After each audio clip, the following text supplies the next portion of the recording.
王里对了的。包弟妹，米哈伊们那儿子做人给啥个？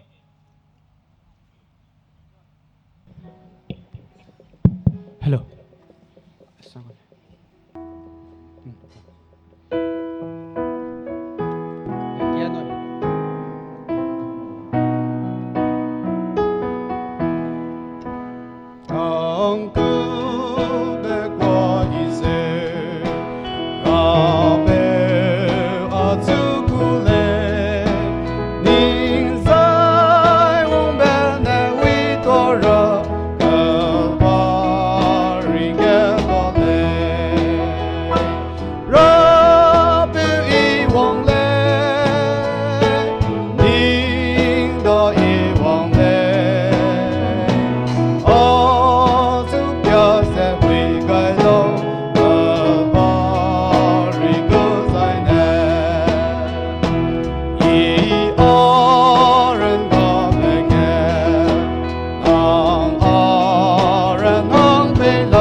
Zeme pame associate pastor Katang Beukam, panek lumerada.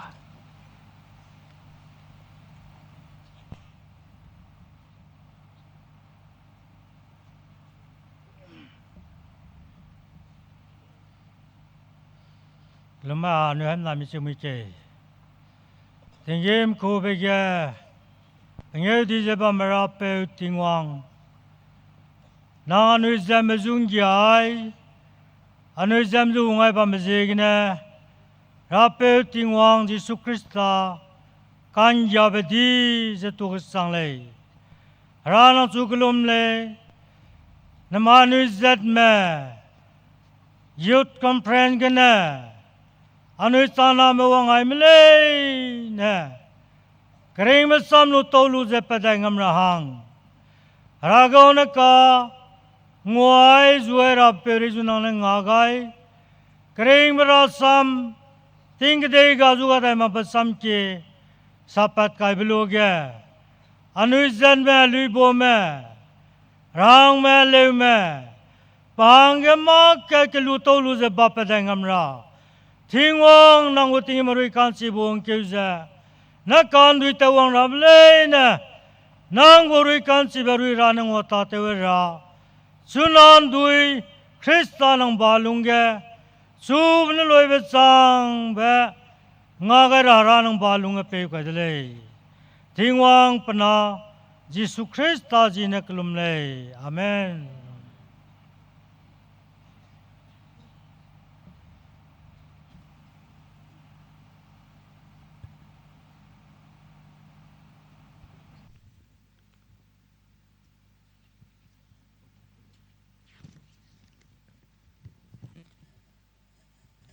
tôi kêu đó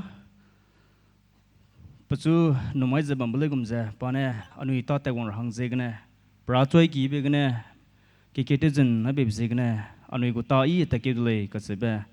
nằm đây mi suy đây càng bé kêu ra chú nó cái lời hoài tới quay hàng cái tới quay ram BYF bên này đó cái chú nó bị tình bề đó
ปนุยดาแกนุ่มไม่จะบัมเลยกุมจะ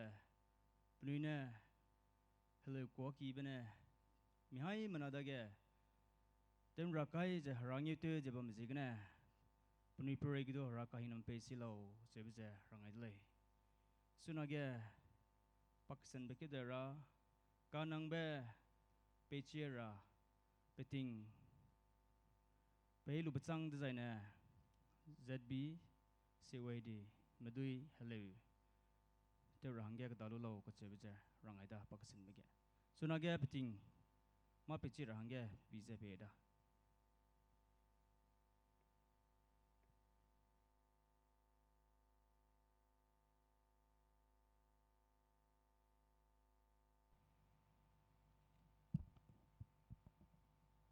อะไรล่างมิเกอันนี้จะกันดำไปตัวด้ารักกันเกี่ยวกับเจกันนะนี่กูคอนเฟรนซ์ฮีจะแต่เกี่ยวกับลูกเจกันนะนี่รับเป็นยังดีมาแล้วจุดไหนด้านี่ยไม่กันดูเบลย์นึงเอาด้าแล้วไปเร่กันตัวว่าปักดงยาไอ้ที่ลุงในวิ่งยาละเลยในมหารังแกหายลักที่กงยาละเลยคอยมาดูปักดงยารุ่นปีเวกเรื่อยๆวิดีโอไปได้ในปีมีอะไรนี่สวมกำราแม่อินเดียสุนัขสับไก่บิสเนสสมัยแต่เกี่ยวกับโปรแกรมก็เส้นรายระดับอินโฟเมชันแกรอยเบลียนุยให้มันนะซีตกวกซีบิเจกันเนี่ยสมัยรักกี้บับเป็ดใจเนี่ยอันนุยคลาสบัมรับแบบโปรแกรมก็ใกล้ละมุยสิจานี่ก็อันวัลกองซิลเนี่ยตัวกิโลไอ้ลูกเขาด้ากากันเนี่ยสัมเรียกันเนี่ยปลาเนี่ยเรากำลังที่บิเจกันเนี่ยสัมตับตัดตีเลยจุดไงเลยสมัยนี้คลาสแต่เพียงสั่งแม่ก็เตะระแม่วังมังมุตุบัมเนบุยวังมังแม่คลาสระมันเนี่ยอันนี้เตเลยเตงกาลบุยเลยจุดไงเลยนี่สุดวังลุงแม่พรำนั่งตีระนี่กุมเจ้า president มารับเนี่ย secretary มารับเนี่ยชีราดาคลาสแค่กันเนี่ยรวยมากเจ้ามิรุนเนี่ยมีกู interest เลยปีระมิรุนเนี่ยมิสุนได้บิสุยแค่คลาสแค่แต่ละหานั่งปอยละเมย์ก็เจ็บพรำกูฮังเลมิสุไกติวัดเลยเสบรังไงเลยบัมเกี่ยกันเนี่ยลอยมากเจ้าสมัยทิ้งชัวรักกี้บาดใจเนี่ยอันนี้ให้บินาโลกเกี่ยกันเนี่ยไอ้เนี่ยวังรัวลูเจ้าเชชิงแก่แต่คิกูบ้าเป็ดใจเนี่ยอันนี้ไปทิ้งมาทีมากูสเตวัดมารำเนี่ยบัมเตะไว้เลยใจเนี่ยบัมเจ้านี่บัมราบัมบังแกลิชิคุมเนี่ยก็ตัวเลี้ยอยู่เลยเสด็จใจเนี่ยเตะไว้บัมรำแกอันนี้แต่กำลังเลยฮีเก็ตกันเนี่ยคลาสเตอยู่เลยเตะลอยสวยใจเนี่ยให้หน่อยสัมเช็ครังเจกันเนี่ยอาศัยรังไงด้าหน่อยตัวกวางมาราหังสมัยเนี่ยหน่วยมาคอมเพลชันกับกูติงมุยฮีอันเนี่ยหน่วยรักที่เต็มมากเจ้มาตัวกาลิแบบมันได้กูเลยจุดรังไงด้าใจเนี่ยรังกำลังที่วิจัยกันเนี่ยอินเอกสาร introduction part ไปอะไรเลยจุดรังไงเลยทำไมนี่รู้ไม่ได้อันนี้คอนเฟรนซ์แกให้มันวังมีไว้วิจัยกันเนี่ยรังสุดได้เจ้มิสวีดเลยจุดไงเลยแต่เรื่องคิวนี่เจ้อันนี้ยูทเบย์โดวิเมนเบย์โดเมนโซซายตี้เบย์โดซิเรียนดีพาร์ตเมนต์เบย์โดอันนี้ ZBCA เนี่ยแคทติดเลยกิโลแคทจังนี่วิจัยกันเนี่ยฮังแคโปรแกรมติวก็เลยเจ้เสียใจมันนามิตาเดินโชว์ลิสดูฮังแคโปรแกรมเจ้าก็เสียติวเจ้อันนี้สตามเลยวังไงบ้างเลยเจ้กันเนี่ยเรื่องลิสดูสิไม่อันนี้ก็มิชชั่นเซกเตอรี่นายมาที่มาเยสอนสมัยนั้นโทรดิสต์ได้กูเตะโตมารำบอสุดได้กูสตาร์มดีกังสเลวไว้เบเจกันนะมิสวีเบ้งงสังหลักกูได้เลยเจ้านามรำมาปฏิเสธลูกลุยชิมากูเลยบัมเจ้สุเลชิมากูคำไม่ทิ้งกุมเครวิมิเงียบไม่เบเลยเจ้สังมาทิ้งกุมมิเงียบกันนะกันสมริบัมดีเจกันนะอีโลแคทกูสตาร์มบอสุอินทรดิวส์เตอร์เดย์ไรตัวเบกี้นี่กู development secretaryต้นบุยสุดสับกันไหมไม่เป็นมีเวลาละนะใจพักนาบิเกเจนี่พัวลงซีเรียนดีเรคเตอร์บ้าเก่งสิกับตัวละใจเนี่ยคิวได้เจอินิมเล่ดิซองวิเมนเซกเตอรี่ใจเนี่ยให้ลำดิซองแอคเคาท์เทน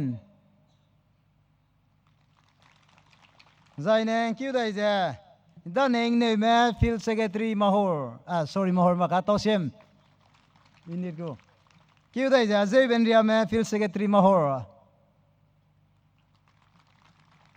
rang kam pa ga go estam me zai ne youth president me wang ma le nang ni bam da lo ka chu sab lai blo nui gu zimna hang je ne all the youth president me le ne kang ma bam sai nu to da nang ni go leadership kang ne go me zimna je me chu ngoi be je wang kyu dai je missionary me wang me le ne lo ka chu sab kai nan ra me all the missionary me le ne awi kam le la wak ta misui da wang kyu dai je pastor me le ne lo ka chu sab kai ra me ta kai be wang du la mui kai mam du muni ko zim na chu ngwa ma la mui pastor me le ne local pastor misui de le chu rai da i plan te kam lak ta lu zu hei te kam mak pnia da te dai ba ma le rai le so mai information kya di rang re le ai zana chi talai te gu ma le istoi bna ne sida ani gu mount jennings school lai song ba me ze mission school kya chang da si ga ra su chi mi du la mui si ma mu du la mui si ne le si ke te je ra su chi lu je pani gu testimony ke di berang ta ti du la mui ma ze nen ke ne je pani gu kan nang ba bam je pani gu principal ne le je rang kam lak le no be ki da behind the screen there are so many la le je ge ne mission school chang li be je ge ne pani kan nang be a che bam je ngai lo du mak le ni do chau gu ma ko pa da ge ne ning toy lu je mission school chang da je ile je ragu zim nang ke le je lu toy me so mai raki wang de zai ne kamui ki ye ka donation box kai bule offering mak pe chau gu me te gi be ge parening do lu je mount english school za ne mission school chang me je ge ne puni kan nang me bam je aw te le ra me pe ki bam za ra be je ge ne idu pe rang ge ni ngai de le mdi kang ga ne stay one bo so mai ting so de zai ne kamui ki ye donation box te le wai be lao si ge nang ne kai ne kai la kai du ta de lao kai lu sai du ma du ma kai mang pen du ma le nang ne ning dau zai ne si le sinam ram me mission school chang me je ge ne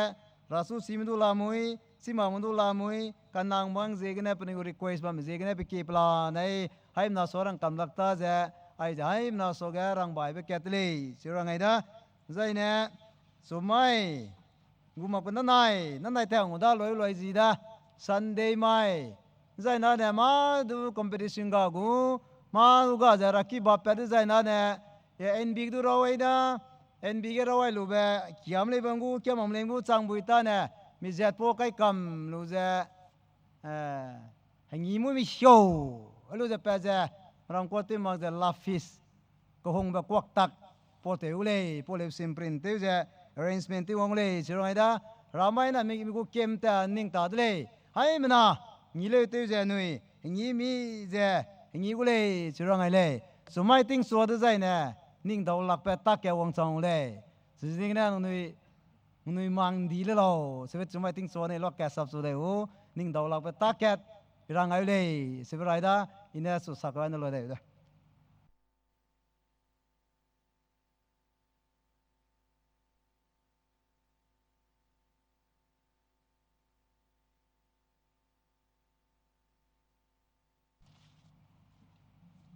hi sen luai re da announcement du pe gai zen julia ibe so za te rang ga sap su dai da chomai de zen new secretary ne ge bam len rang kyu di da chomai ting chu 8:30 am ge za nui ting chu le pa bam gu de le chi ga anui balloon kam phet pa bam gu le ting su le pe design a ting chu le pe gap phai pung lu za so za tingim lim ten zu tra zana wangai ze bamba congregation mi haim na belun aket kamra chi za belun za ta pe makuda lun nai ra da ram ram manung ka office ge tilik lu tak te ingo te ba mangau le le azang mudu za hire te wang hong sangku le wang ra hangem pawai be za 40,000 deposit te lo advance le selu za wang za balloon sang na sang sum kai lu za nui wang da bu fee za sang rek skui ge ku le chule so bida de ga ngam lag le nui committee ma za solus du chu le plo ga chu za mrama te tak sura da nui le za te ping khak le za nui le za balloon hydrogen gu tingim lim te za za nui te le za samai di blu gum za nui pung wang sangai za lamui de le ma te ma pulung ya pnui balloon za mu chu diu le hadui pelo bucket ram pelo light pelo za pnu yang ge ge bam leina arrange tu di da so bzig na balloon aket ke kang kai dawai kang kai na nang na poi na ram bazar hang da na mami kang balloon nui lo na kang kai lui bugu among le si za personal tu za nui zo da na sok ting ka le la hu da za hang du pelo rang ram na le hang lu ye ka te za sok ku le si bze ga na pagu president mana pagu tim hang lui kham dra dawai te kamra ground sapui ting lu za balloon sip tap pai be nai pen sam rap pe tingim pui ting hai ra pe za di ke ram nai apo katang beukam ngau isang ule noi jena video ibe siga te gule seble zarang doi da president malayna chiza notora da jena pugu president wang mangma jena team dai kana wang malaysia punu personal te za luira dele kang kai chiza alambia kana so za declare te da compulsory aim na lui kamra dele sebrang gai jena ani roga namai hasang I surrounding area ga suite Sambam sana anugo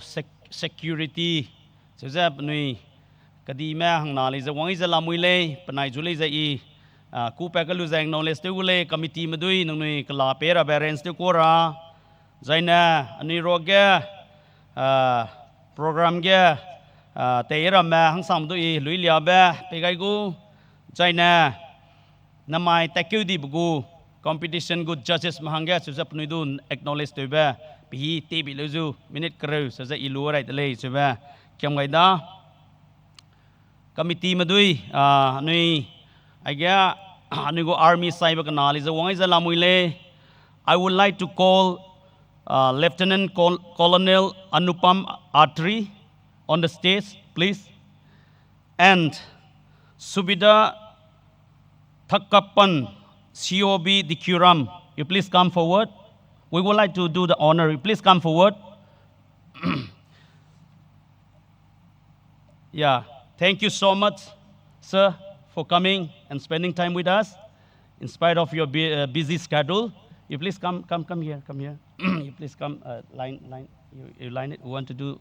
necklace. Yeah, we want to put some more flour. Yeah, okay. This is just a token of love and appreciation. We are very happy and honored to spend time with you, sir. Yeah. It's a pleasure. Yeah. You please, you can go back. Yeah. Thank you. And thank you for your help. Your Dikuram COB Subidar has given us chairs and tent, which we are using today in this conference. Thank you so much. And may your leadership bring peace and unity in our areas. And you please continue to take care of this village, even if our conference is over. Katang mahanga sai da. Anu eta kam dai da sui. Misui da panai le za wang sangai za bam zegna. Anuigu army saiba di kyuram nai tamai ga suza lieutenant colonel paliza wang sangai zabam zegna misui le seble rangai sana ani roga namai anuigu special guest tu zabam ba ani roga anu youth mroga suza qualified tu di ba jemana kali za wang zalamui le nake ku suza nui takyura da pazi ku za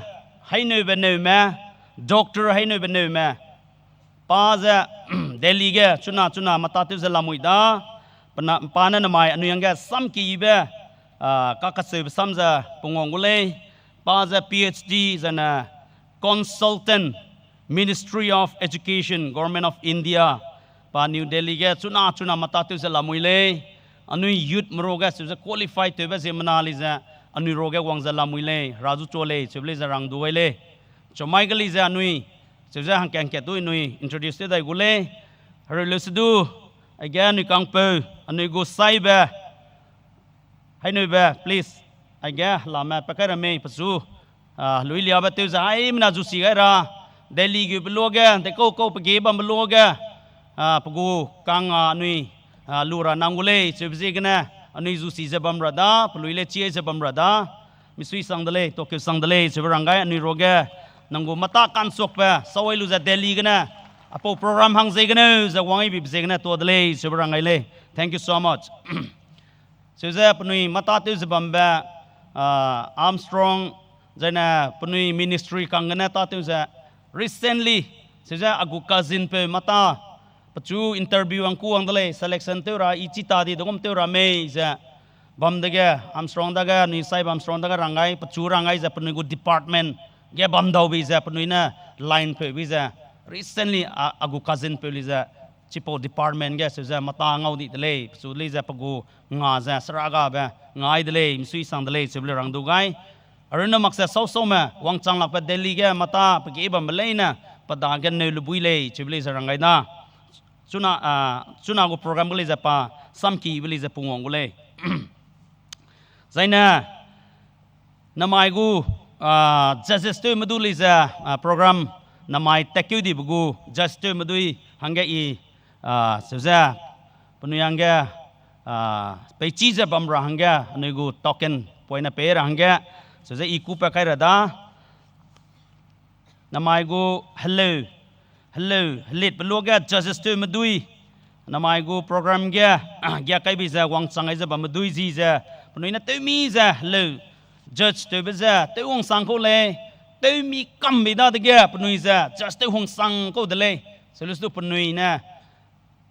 te mi za te bi bize gna result iza nui ka klob long pe pe ku so za namai punoi ko me punoi le za punoi long hare za Talumi za just me za to be bezegna mi sui be so za pnu du I kupa kara da number 1 ga azang diwang dai ma pangkang diwang dai ma reludu sapai ra alia mata pa ka me sapta pa me Mr diwang dai ma reludu pa sapai lo ramji wang ria ma nam ring ram nuzi kupa kara da Hiaswang la riama TUBC Kanzelung Newme Jingning Haluiwang Newme ZBCA Jalukitang Jaina Kurai Pama Magulong Namtuop Penma Tausem Jaina Rangeuding Pama Foklong Akang Pama Jalukebi Jaina Hingnam Wang Newme Tausem Namchi Paituo Newme Katang Beukam nang nui na namai gu program hello ka lit pagya just to me za to bi bze gana mi sui dele to sang dele so ba committee bia gana judge and acknowledgement nang nui du su za ku pelu za zu lia ibru na dele anui ma jung nu yang pera ga da zi ku wa ku la nang te ba ku pa ka ku right here yes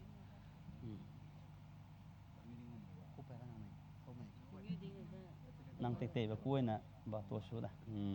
nang so nang te ba akang yeah haim na ginga ra da punoi go sacrifice punoi ni pera te za te mdui da se ze gana loket so ga ku pa kai le luna re dale rangeu ding ma sorry rangeu ding pa ma foklong wang sang me ga wang sang ma Rangeu ding pama foklong na kupe mamai ani roga ba mangmei elo masam ga da sumai na ma dai da to da te re da pakanda ba ge ปากันนาบแก Bible recitation แก just จุกไอมาดุยเราเลยสุดก็ลบีจะไอแกแต่ว่าไงเดี๋ยวหางแกแกไปไกกูอาจารย์แมทธิวเรียมาตรงเจให้กุยกัวเบได้แม่จะ NBC ตามังลองปรำจัวเบกัวแม่ Pastor Newman เดอิสวีวังเนี่ยแม่ไลซอง GN อิปโปลง Children Director ZBCA Thomas Namjurang sorry Thomas ผมกะ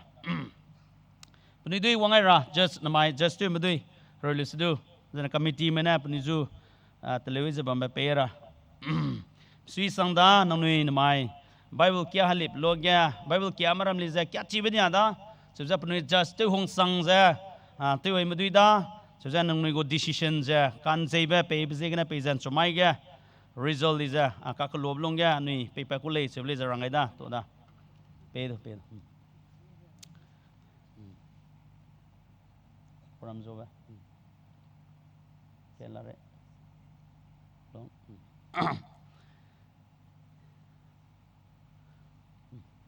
ตัวนะนุ้ยบัมตะไคร้เด็ดสวีสังดา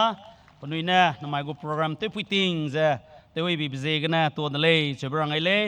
เจ้านะ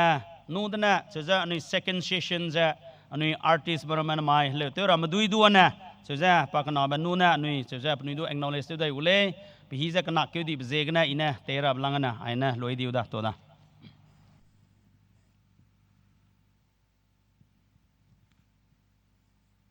ปิจิรังเกปิติงปีเปกับบิโลเกไรจูบิเกยูทสิกิทรีเนี่ยสุนัยเตกวงระเบกูเป็นไงฮัลลุยเลียเบปานเดเตกัยดาไอรุมักเซนไม่กูงีบัมเปกินดูการนังเบลัยเนี่ยสุนัขก็เลยเตกิวดาเป็นไงดูเลยเจตัวตัวเลยก็เซบิเจรังไงดาชุนอาเกปักสินเบเตกิดรังเก ZBCA ไว้ดีไม่ดูฮัลลุยตัวเดรังเกปิติงชุนอาเปดา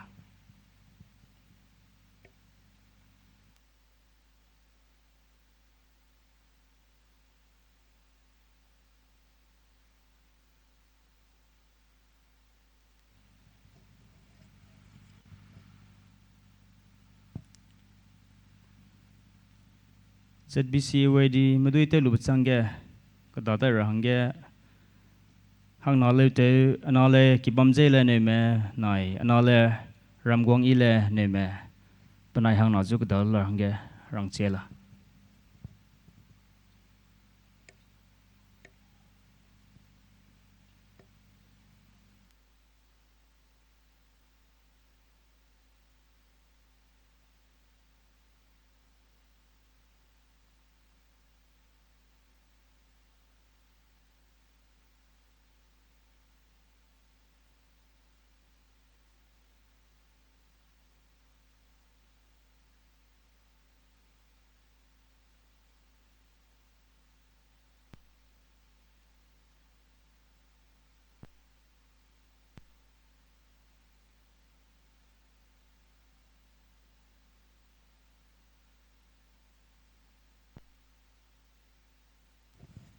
ฮัลโหลน้ำไม้พนี่เสียใจเลยที่จะมาบอกสองแกรังอะไรน้ำไม้รักกี้แกจิน่ามินนาวงไงเบียกน้ำไม้รักกี้แกมินนาวงไงเบียกจังเกตเจให้สนาเจหิมเร่1730วังสังกัยเจลามิเลกเซอร์ลามิ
ZBCA way đi queer mà đuôi nè hello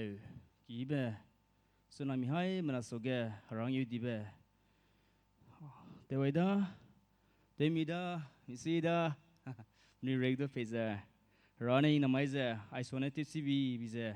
rong yêu tu cần đi bè sang giờ bấm rad lây bây giờ rong lây tsunami ghê Pakistan bè ghê anh ale kibam dây lê nơi mẹ nai ram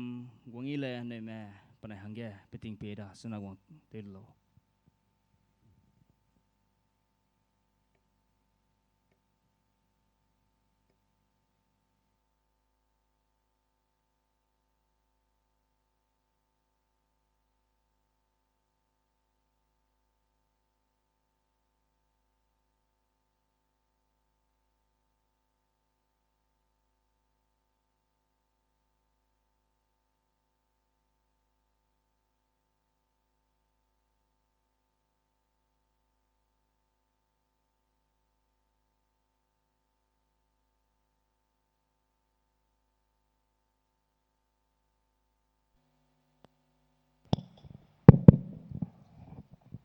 Hallelujah.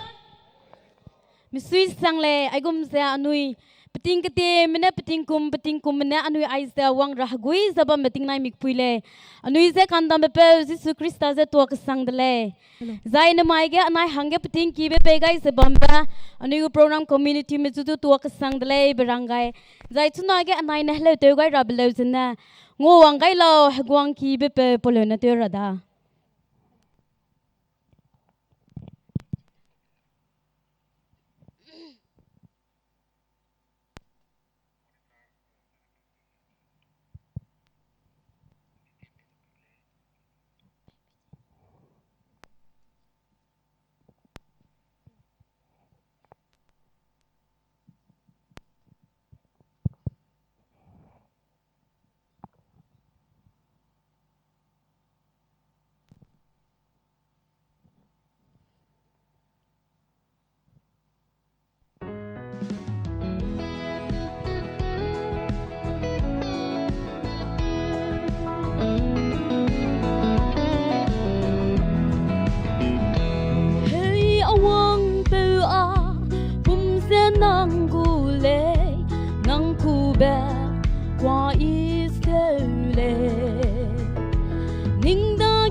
di besene alung tipse nei benedura ning bega kam dele ning bam rahya ge kaklum behige ibam se asui ile igung keuze kaklum beloage akang teze kam paule ngo wangai lo hagwang ibebe heling nang zai gai bege ngo him tang lo atu hagwang ibebe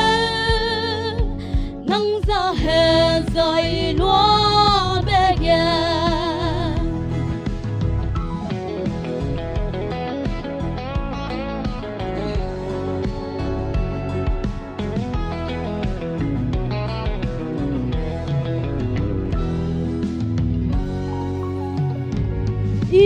Dang lang na kanya bella lay sungling I kamagdana Igit dang lang na sui bella lei ninda ye so ma ta ne ngo wang gai lo ha quang yi be be heling nam zai gai be ye wo hin tang lo a su ha quang yi be be nang za he zai lua be ye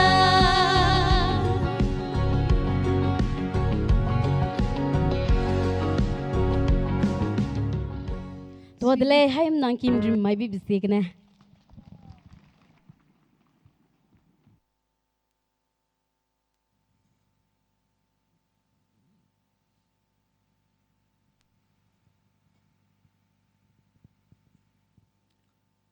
Tokyo da panai do numze program kai je bam legum je panai ne mi hai mana soge hello ki be harazu ko to be te je bam be panai regidu haragu ka hina me pesilo wase be jarang ai le paksen be suna te gondera kedui be samsara Dr. Haine Newme PhD Consultants Ministry of Education Government of India New Delhi chunage bahangge peting bisa te beda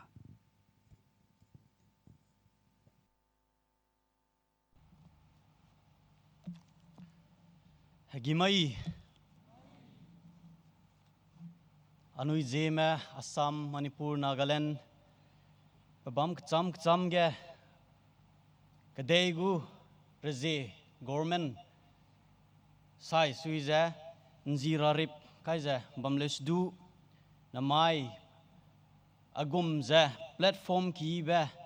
Gewang Harolu Ze Pachu Ton Sam Ze Suiket Lungket Teu Ze Tak Di Be Teu Rahang Pega Be Pe Anuira Pe Tingwang Jisu Kristazu Krai Bige Di Be To Be Pega Delay Bakna Bige Hato Rut Hangeu Teu Be Aige Anugu Leaders Me Sang Pei Me Ngeu Teu Be Sang Herasam Sara Me Pastors Me Leaders Me Anugu Conference Gu Conveners Co-Conveners Jai Pakangge Mata Teu Zubam Me ZBCA Youth Department Gu Leadership Maram Me Aige Wangai Zubam Me Nungnui Hang Teu Mena Kang Hia Me Lui Bo Me Chingpui Pe Me Hang Teu Mena Zu To Rut Makaina Hadau Gai Besam Krai Beset Ke Pe Gai Delay I aige mai sap lu za gum za mina pachang me wang zabam bege samsa zabam rahange bui mak tele kanales du aige program committee tele gai me banui ne le rau za makai ne mizu po to gai ba te za zaina hangye te gai za achule za special guest te za pe gai zabam lui gum za I aige sap gai zabam dele Penui zudu program committee mzu leza asui ba zaina ketua ba di ba pega delay namai I samsara baza tuza point tuza samsa makule lesina me gu lamge lesi kete gu lamge sang kebi legu kanelus du anui Zeme lam ge kachena Anugu Zeme gu status heme anugu Zeme gu position lamge kachena damai radle I 2022 bekumge Assam Manipur Nagaland agu research hangjegena tour te pro dele gu PhD gu research hangjegena gu PhD gu topic jana Indian federalism in context with the Zeme community in Assam, Manipur, and Nagaland, especially on the case of underdevelopment. Hebgum biana I research tele hebzegena nugu Zeme area itor akaruna makana agu akhang me hangsam zung olu ze te pero gai dele chi ge chi gum ge na ik sa ngau lu be na mai makai na 2022 da chi jana na mai hang dai be ge dai gum ge nui bam me ka che bek sei na peu ze pi ga ra le anui Zeme settlements hanam naka Assam Manipur Nagaland ge total 217 Assam ge rak skui Manipur ge dai Nagaland ge rak sna zete set lamule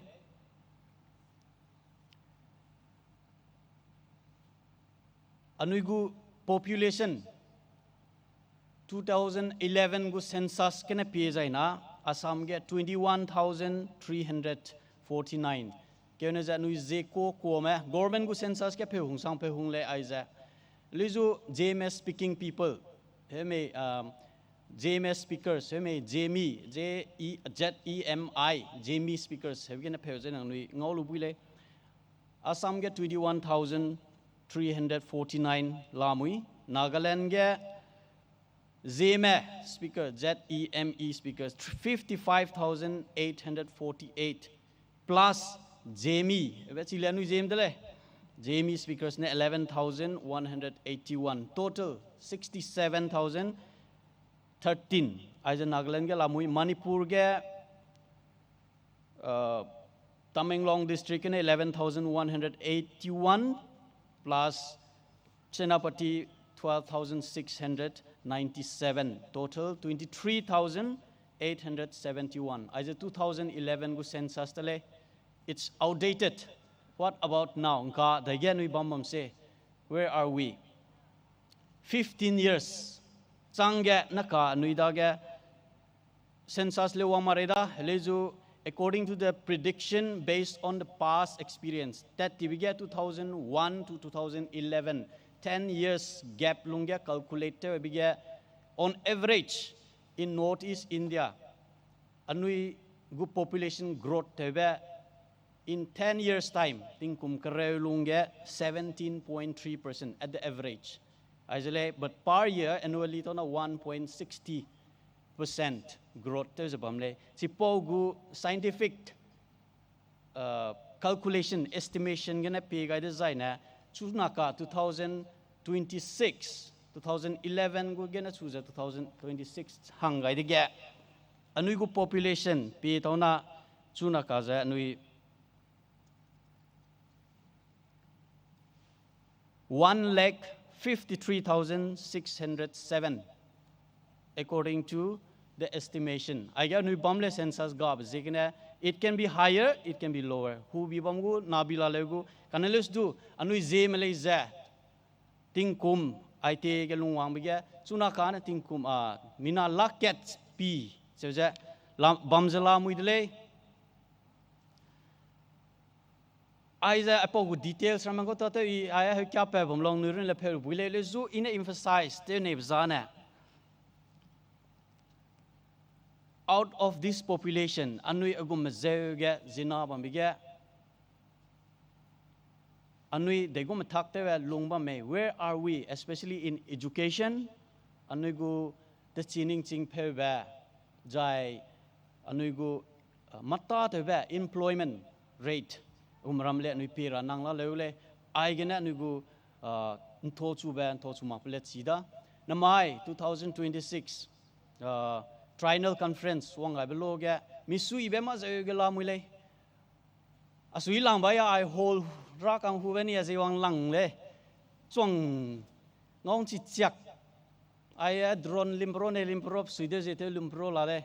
milung wang chang sang le mak talena anui good thinking anui canning ba anui ka ba magu standard chale maintain te ja miram me soju in ke ja acheuza nui hangzala muidle aizangau ba ka luza misui ke sangle ka talena ge anui nrenja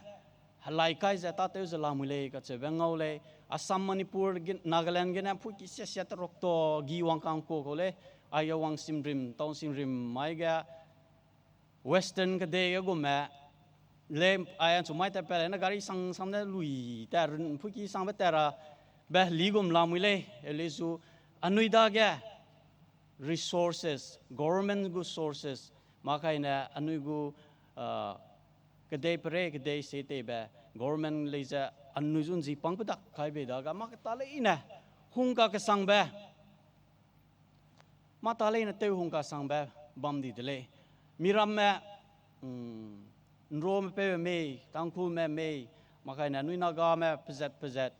advanced tribe koro mang ko ta te advanced ta ti lo penui bam ge penui go administration penui na te lu za ran te wi daga ui ta ti dele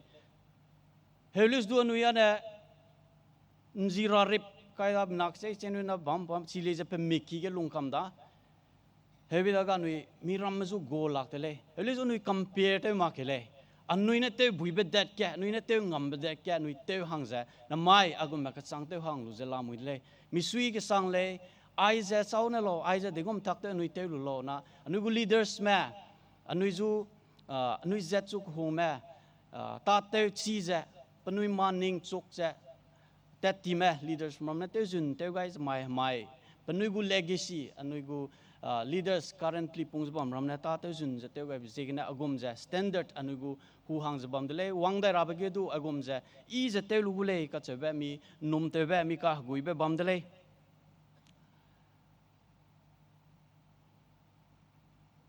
anui Zeme Assam Manipur Nagaland lung chamdarip bambege mina ke yan ka leusi ke thema dola mata zu te mak dola leusi ke the ke ne zu anui da ke institution universities posited pa miram zu compete ngam go university da ge la se go da hedaga halama ni go state ke na halama ta ka changda miram bam ta ka changda mata te wa jai ju anui da ke employment ga da company le ga da ma production te bam le ga da any entrepreneurship di ba company ke di ba la pa lose employment thousands pe za ta te ba ko le mi ju company le ga da he vida ga anui halama ta ka chang di le anui bam za ke dei te be se ge plan ge anui ju te ka hre ba he me anui ju te wang chang lak pe te neles tu chikale su te do lak ti be di chu neles du di chu do lak ti be anui ju khet ti be bam di le he be jing na nu la ta mak do lak ke te le na mai agu study survey 2022 ge research te be ge purpose of migration anui halama city ki di me metropolitan cities me halama te pe mina education hange te pe lamui employment hange te pe lamui le pokan naga pi ga ber lo ge education hange na te pe Nagaland ge na mina out of mina high cat ke ina hadai za kachum 43% ana education phe tele kanales to employment mata te rang te pa na staggering 56% mata te ra phe rang la te pe mina ki sang le tinji ringye sorok ria ge tele aiza Nagaland guda Manipur ge za education hang te pe mina 35% and 64% ana mata phe rang tele zai Assam ga na 42% for education 57% for employment so almost close Nagaland nai Assam gon samle Manipur gon education hang hala ta pe minat sam sangle mata te hang jene tat pe kele anui understand te leng ko ta te lo Manipur ga job le phela ka le si ke theya tat pe gu minale ta kang ki da le si ke the ta ple ki la da elis du mata te oblet mata pheu hang ta pe je ta pe gen le mina ki ke sang jabam je na gum gu percentage anui da ga na ka bam le Assam, Manipur, Nagaland, nui pehro wangai de ge nui Zeme education hangne tepe of course like 37% on average ke nui tet chala muile 37 rogale phen chogyu dai jana mata te wa hang tele hema ke lesi ke te hang tele lizu mata te correspondence กุมน้ำตาเต๋อเลยไม่กี่ลำเลยวิกไอจะ number กี่หังก็เลยเฮมักตัวละสิบปอรำจุกคนเท่ามานะ10 to 15% กุมรู้เนี่ยนุ้ยเลือดสิกเทียงลามาเตเลยไอจะมิสุยเสียเบกเก็ตมาตารู้เนี่ยเต๋อหังอันนุ้ยจะเต๋อเปมีเลือดเสียกเทียหังดอลลักที่มีดิลีแกนักดิลีบัมดาดิลีกูสเตตัสรู้เนี่ยรังไอตาระดา UPSC exam ใครแม่ competitive exam ใครแม่มีน่าหังได้เจ้าเราน้องนุ้ยจีในบัมเลยมีบาตุนกระรังกระเร็วเลยเขากำมาเลย college regular แต่จะบัมแม่ Delhi University ก็บิโซ state university private ก็จำก็ private university รำก็บิโซมีน่าหังกระเร็วเลียก้าวสั่งมาเลยไอ้จังก็ตาเตวินเล่าอันนี้เฮบัมรำเมย์มาตาเตว่าสุยพูดละเลยมาตาเลยเตวรัดเลยเตวมักดอลลักเลยมีสุยเสียไปเก็ตเนี่ยอันนี้อะเลี้ยวสิกเทงำลักทีมเดเมย์มีรำมาสุปีเนี่ยเล่า exam ก็ยัง preliminary exam UPSC exam ก็ยัง prelims ก็เลยได้เจอมีนับเป็ดเจ้า hazard เก็ตเนี่ยเล่มนักเรื่องก็เลยเป็ดเจ้ามีนับhigh exam ก็ยังบิดก็สุยหังเครือหังกายเป็ดละเลยอันนี้มีน่าเลยหังเครือแล้วก็ยังมาเป็นมีน่าหังเก็ตเป็ดก็เลยกุยอะไรหักกุยหงดิเลยเป็ดจุบเป็ดหมักเลยเป็ดเป็นนั่นเลยจะวางจังหลักเลยบัม fail เท่าใดหังเก็ตรู้นะเป็ดก็สุยมีนับจังเป็นหลักแม่ prelims เป็ดก็รู้main สังกัดได้ก็เป็ดfail เท่าใดคำเลยอีกก็สังแม่เท่าดาวดีแม่หันนักรู้นะเท่าชุ่มรำแม่อันนี้สุยเท่าจูดีนะเป็ดเลยเป็ดกูเลยเลยสุนักกากูลุยแกนุ้ยแต่เกี่ยวบัมดีไซน์นะนุ้ยกู future หงก็สังแม่มีลุงเนวแบบมีลุงเตวลำแม่เตวรำแม่ลำวิเลยสิเจกันเนี่ยอันนี้เลี้ยวสิกากเตวเกเลยจะฮัลลุงกุดสิการิเกเลยก็จะแบบอีรังไงเนี่ยเลยนุกอินะอาสัมมณีปูร์นาการแลนด์อันนี้บัมcorner के लुंग दी बे government ने नुजुन जी पांगाई बे नुगु population बम के जी इंसान दी जिगना नुगु representatives के चांबले गादा अनुई लुंग निंग अनुई सा नहीं बे government दा के अनुई लुंग वांग चांग माक बे अनुई लुंग ने बे पावाई राबा को के चांबले माई गाले क्यों ने जा नुगु ZBCA कांगे मणिपुर के लिए गाला Nagaland hang nelega. Assam ke da na we have autonomous district council mugu representatives meramela mule. Helizu overall Zeme zai na anui sam anui gu let government da ge pau changa ko le mina ga le. Hebisi ke na mai anui ai gum me gu status ke di la le gu le. Anui le si ke thera ta ka le jak charang kang le pheu lak di la le gu le. Makai zu anui go hope ga di mei anui zu ngai ra ba kau anui zu connection phe ga ra ba kau zai na anui zu le dei ga ra ba makai anui zu zu ga ra ba mina ga di mei ai za mi lung ka re ba pom de le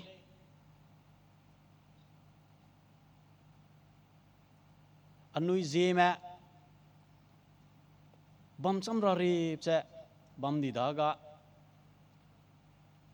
Hero Robert Anui Mebzina, Anui Mauzina, Anui Wang Sang Lak Zigna, Anui Mateuchi Mafzina Male.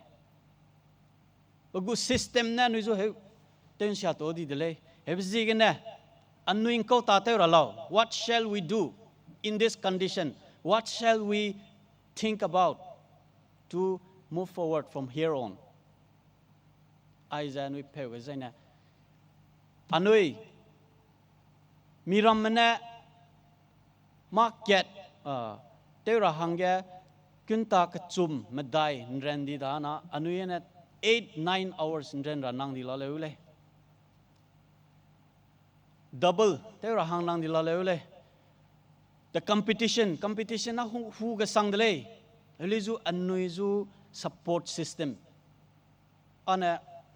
ayah mangkang bam in ramma penuju support system ayah lale ni penuju supporter go penuju pokto go penuju kinasi pezet me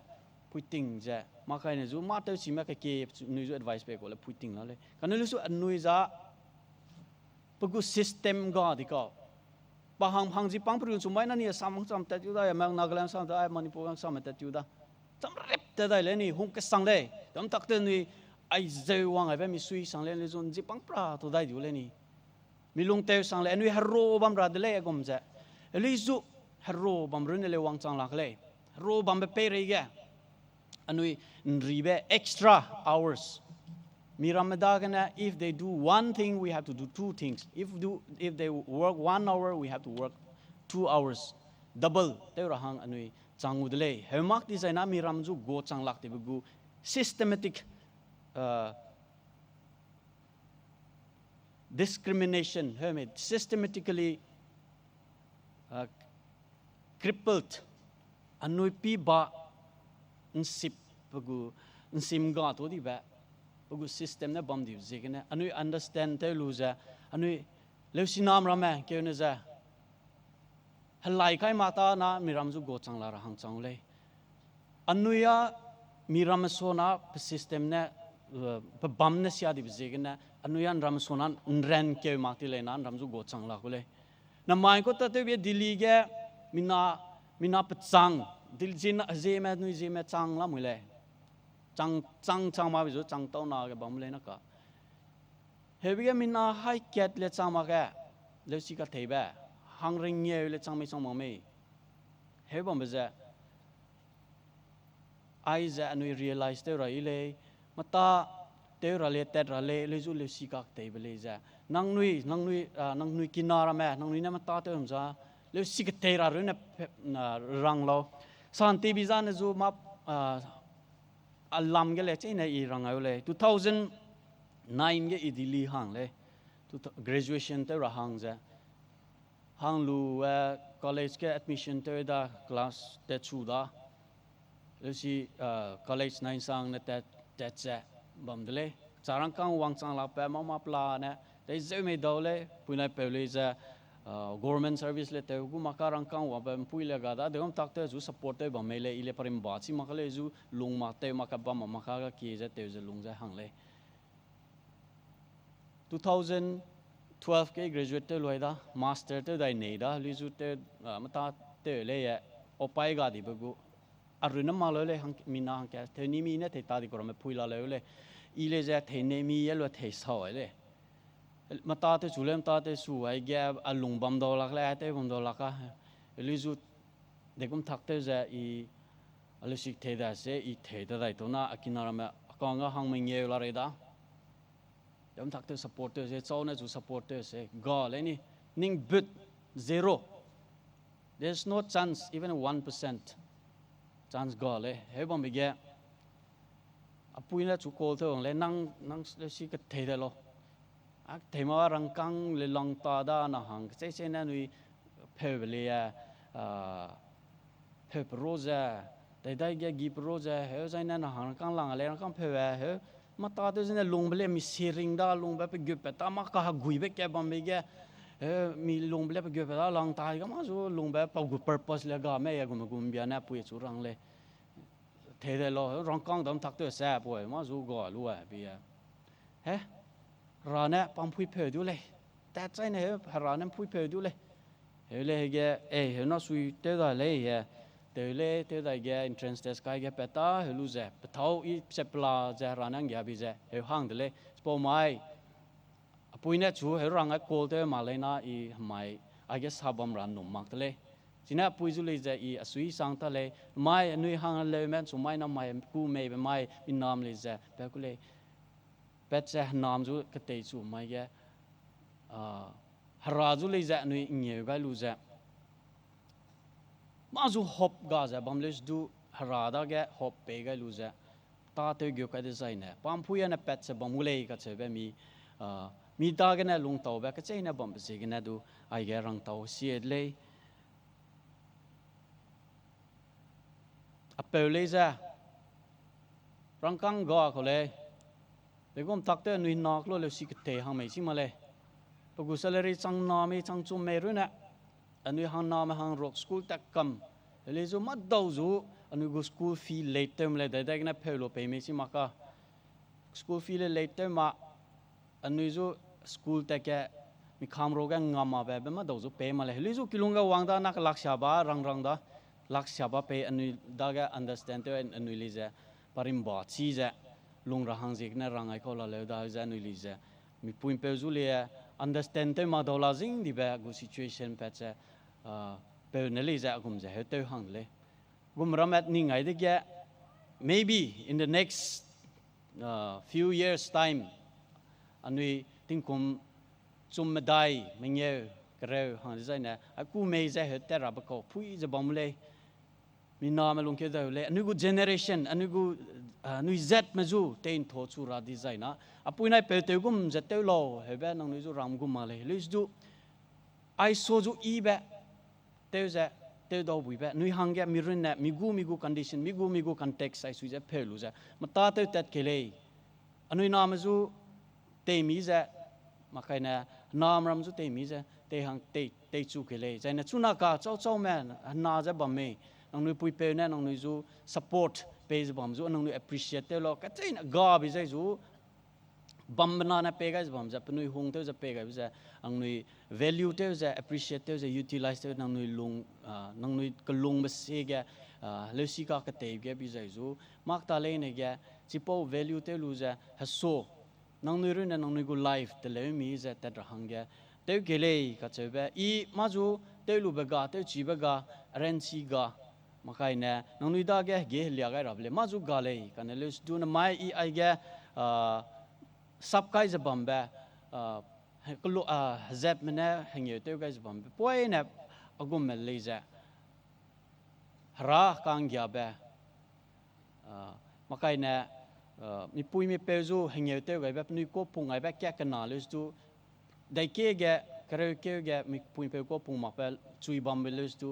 ช่วยแกช่วยน่าแกปุ่งไอ้แบบบัมแบบจริงๆนะไม่ไอ้แกซับจะบัมเลยจริงๆนะอาศัยอีแบบไอ้แกอีมาเตลชิลุดเลยจังเลยดูซับไอ้สายกูมาเลยดูแกช่วย encourage เตลจะแกช่วยก็หงกังยาแบบบัมจะใจเนี่ยนุ้ย Z แม้แต่ก็ทักเตอเดชูลูราเล่าก็เชื่อแบบนุ้ย Z แม้จูนจิตปังระเรบนุ้ยดาเก system นุ้ยจู support เตอร์หังกาดิบุก system กังแกนุ้ยจีระเรบก็รู้จะบัมแบบแกแต่ก็ทักเตอนุ้ย evolve เตองามลูราเล่าแต่ก็ทักเตอนุ้ยเต็ดฮัสโซเตเป็นงามลูราเล่าก็เชื่อแบบลำแกเชื่อใจเนี่ยเชื่อจะสายเดเลยติงจูเต็นนังนาหังดิลาเลวดาลิสดูมีวังจังไกลูจะบัมลุยกุมจะมีการนิ่งแบบใจเนี่ยเชื่อจะให้มันจูจีนซ้ำกันเลยนุ้ยเจมเลยจะวังได้รับแบบconference กัน3 years กูเตอตาดิจะQueen 5 years กูเตอระเลยเห็นแบบจูซาเสแบบมีเสดาวังได้แบบกุมดุยแต่ก็ลัวบิใจจูดีไซน์นั่นเนี่ยไอโซอีแบบทำไมกู progress เลยบัมก็สั่งเลยมา in the first time เลยลิจูfirst conference second conference third conference conduct ได้ห้องแบบมาดูจูอีปีมากท่ามาเลยปีกัมไป用เลย message รำเลย YouTube เนี่ยปีเลยปีกัมดิลีบัมดีๆได้ sporting รำไหมอี attend เตลุมาเขาลิจูอันนี้ program เตลุบัมรำไหมนี่กู leaders รำเนี่ย organizer เตลุรำไหมปีเลยปีวันบรอแกไม่วังได้ดก้าไม่อีกสั่งเลยimage จะหังเดเลยสปอลุยกุมจะ my 5 years วังได้ใจน่ะไอโซอีเบมากดีก็เตะเบจีน่าเลยกี่เป็ดจะไอ้แก acknowledgement เตอร์หังเลยจะ something ก็จะกุมแบบลิสิกาเต็มเบียเลยจิงจูฮาราลัมก็เลยจะจิงจูได้เพลย์ลุงเบสก็เลยจิงจูก็ลักอีเมลพูดจะมาใครนะได้ politics ก็แกบัมไม่ใจน่ะ business แกบัมไม่มาตาเตอร์จะบัมไม่เลสิกเทจะบัมไม่ปันชุยแกวิ่งทั่วจูจะอันนี้วังฮารดได้บัมไม่ใจน่ะไอโซคีบกูรีพอร์ตอันนี้เงาลูระหังแกมีกุยเล่ก็จะแบบสามดูนั่งลังมีแกจะสายเลยให้มันนั่นเนี่ยคิงดรีมไว้บิจิงเนี่ยตัวเลย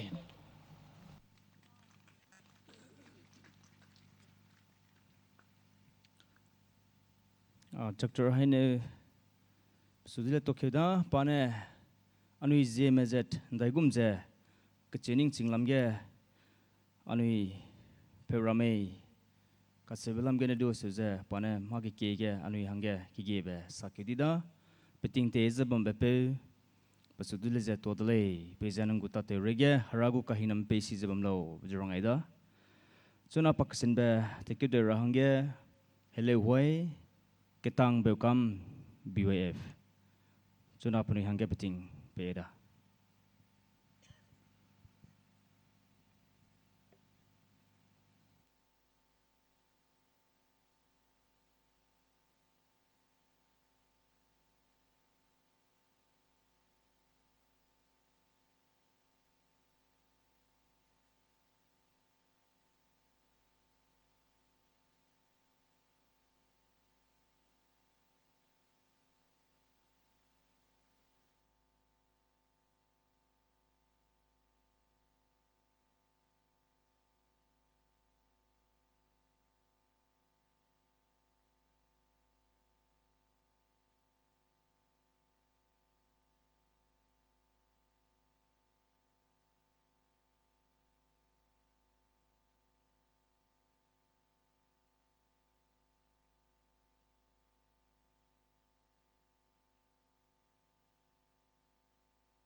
Pese tua lo, pose di nguồn lê, về su tua lo, ninh đâu lòng về liao gọi về, tình kim tên về bùi lê nè ghé bó lo lê, em mi về nói ghé mua nè mua gọi về về, nhà mẹ câu tua lo, ninh đi rong lê nè.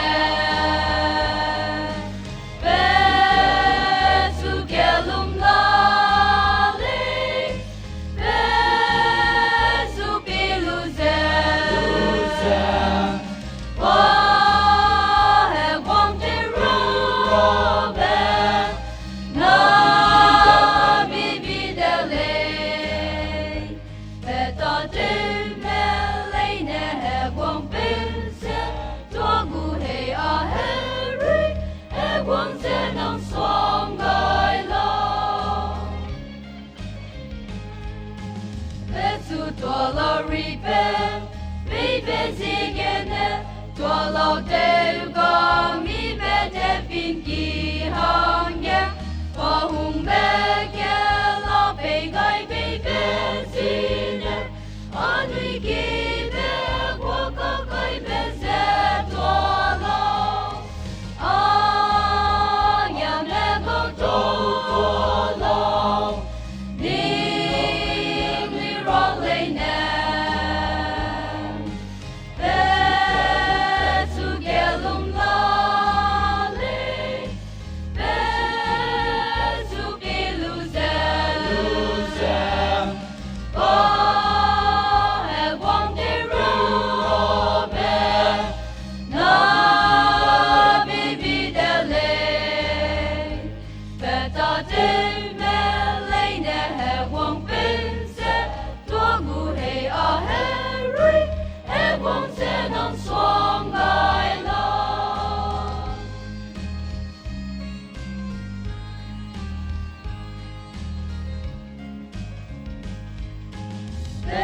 tua lâu mi đoan ngô bê lo hùng bê tình im hăng ghé anh nuôi dê bằng hè rô gai lung ca mi bê ghé nè si ghé wong rô lê ghé hùng bê lê nè bê đô ghé hè rô gu anh nhau nè gâu tua lo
Newme Zebam Beukam ze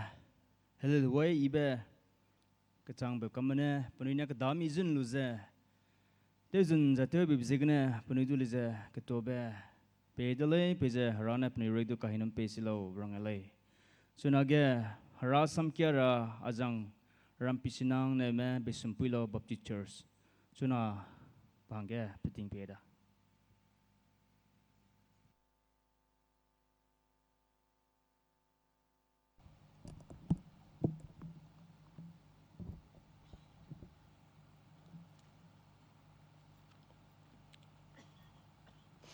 A reading from the book of Romans.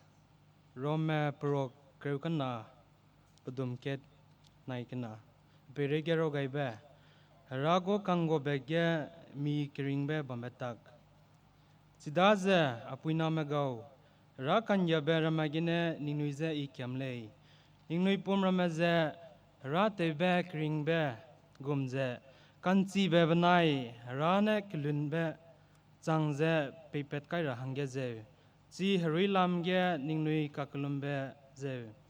kadere me bambe tagum ze ningnui bam selo kana ningnui lung terechi gaibe zena ningnui kilung bet tak te kili gai kam nalo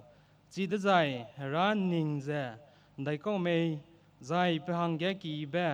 zai palu nei be zai ikan sang beze dai ko me bening nui chi mi le ra hangge ze rasam kya pekai di banking ai di ban tem mar ge ranai namailo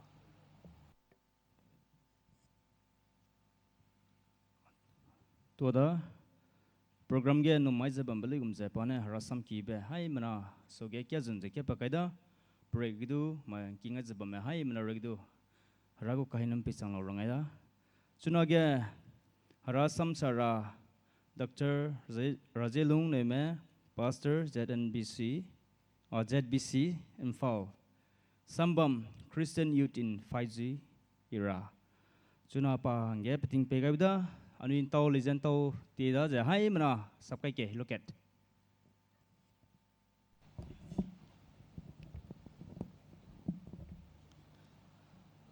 Anu go leader do tuadalai nang nidu pe sabkai running di kole iza. Zaidi ko belela da hai na rakai daira dui ne za nui parasam ka thain sam ngulai namai kumgu conference za nui hazai sanglai nui nei maglai ngai nei maglai anui za ging ting ting za mi bonga du ka pe nei ma ko nui za si ma ka ina ning ai de ga de ko te be mai za ining penning de ga never go bi ko never go bi de ga se sai bin nya sui nui za then mai TINGMUI ze gna anui network za tele dai ka le Sina, suna gana chuza network anui telera topic le sangai lamui. Right to begya slogan sagulai slogan pia du makal sudu isa de jene nangnui ine sabet sam nangnui sabet sam ra. Isa na nang sin ngai chi du le noi. Ready? Ra ile.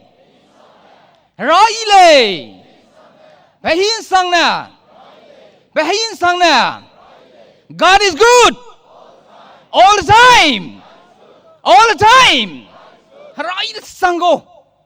Rai the sang pedu. Anu ra pete tolu ba. Andi paura gazulei kaseba irangai le. Anu go scripture kia be peuna. Kia zun ja. Ze ko na kia pet kai le. Ze ko si mang mahangya. Aga foreign nam lek zau kam na daga. Za rasam kia pet kalu za dui na za kulum gailu za. Nui Herasam sasura te ulai reulu suru te mena sapai rida. Romans chapter 12 verse 2 gets a ranglay, and do not be conformed to this world, but be transformed by the renewing of your mind, that you may prove what is that good and acceptable and perfect will of God. Proof. Nang nui kadai medagana nang nui cham chi balui lunga. Lung liara, proof to be acceptable. Rami ngau ga, samsi bahanga, ngau petra nang nui teura lei. Kasi ba samki gana rango ngulay, tem nang kubrim designer kulumera. Rating wang nang samsara isap chalalay. Arensi apumsi hanga pay gailaw. Isabat sangmak nang nasabat sangra te gailaw. King ramlay na dagadu, Zeme ba maksay Anulung the kirab lay, naga hakam biagay beza, nang na anuroga bam sam gay bay, loket nang sam gatay biga, hayim na halung gutsa, sayugayin kingay lubagana, harui sega, kalung bisega, kaning biga, into subetsang lara, hing nam may zulaw. Kachuba na kloy bitsang ba, ngoda gay ralunay, Jesu Christa zinikile. Amen. Tayo nan taway day rada. Right to biga. Anu iza kam dambera pe ju di za to lei kaseba irangai lei pakna bega ai gena chu za win riawang za ai chang ba hai mra du to de lei noi rang kam na ka iza bi hi le ta thi be ze gena ai gena po chang ba anu hna dau ting kaseba anu le sa zabam nei hna dau ting ya anu akia kalak lungi sang apewa Titi didi maksa akia kacau kolek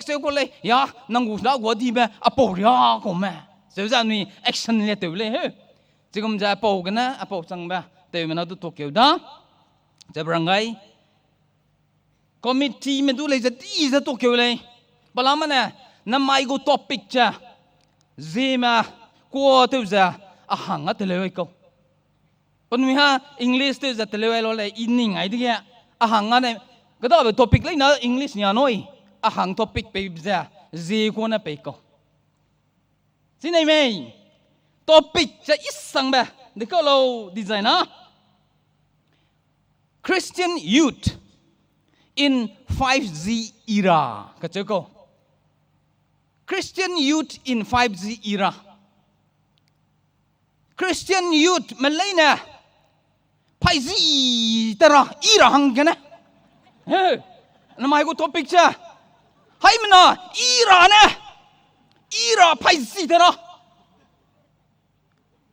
Hey, hungo 5G. Hey. Anu phone te jana ka bellap. Pailap. Hey. Pailap kana Z te 5G. Hey, emang mo. Anu ko topic cha isango. Aiza anu Christian mahangga. Thấu đi lăng về topic này cái gì vậy iluai này năng ni lấy lu leo này cái gì vậy aring alung cái gì ninh tàu này Herasam sa za sa ti zat ma le agu members berab da chile sa ti be hebe adaga ga ko dok pitana san duira te be pe de iza alunga ti sang kana rasama san duira kagna ina maya na nang nui lui pi de ga chi ma ke de go metti ta ku me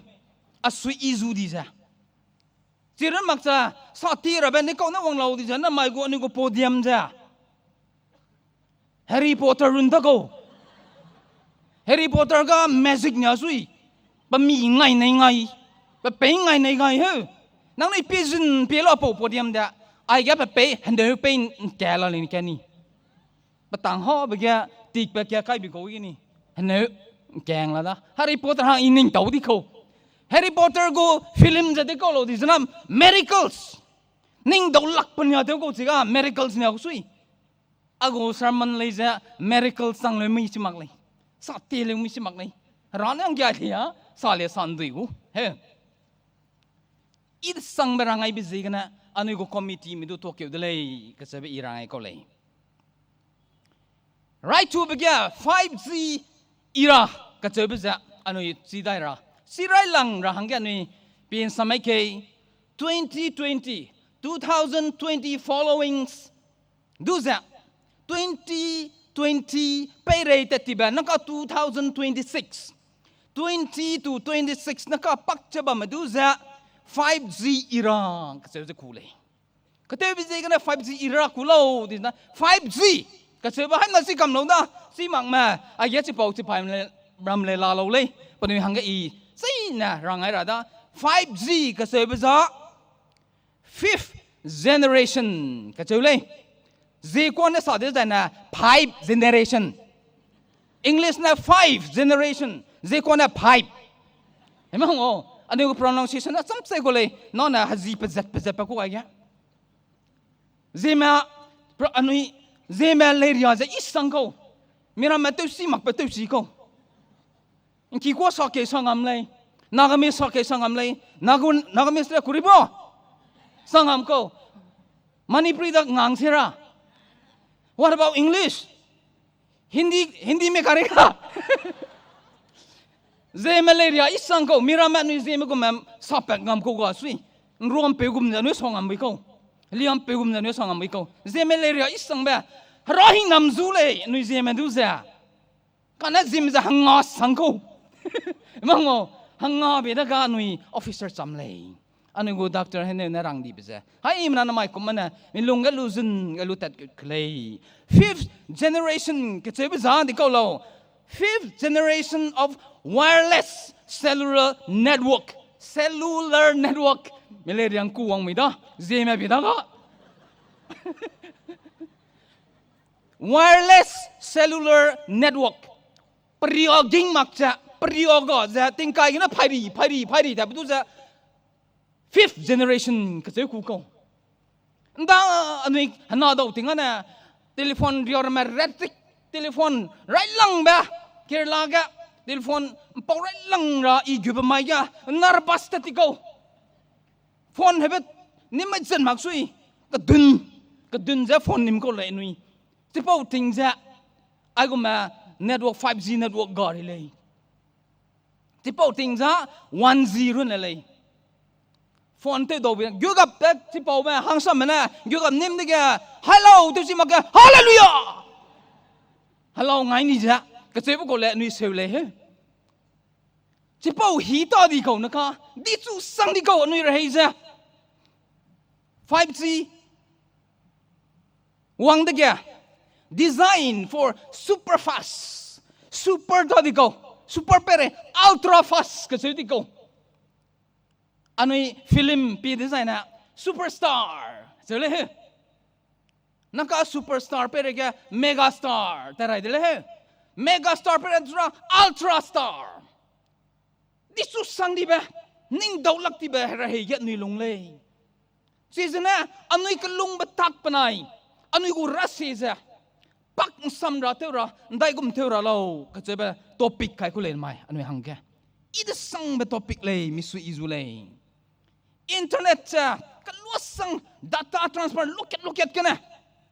billions of bits billions of data transfer in a per second kasi ko second tick kasi bagya billions transfer to the wibuza 5G kasi sa kulay sida sa anui 5G ay gum meditsu di ba kabagap Z 5G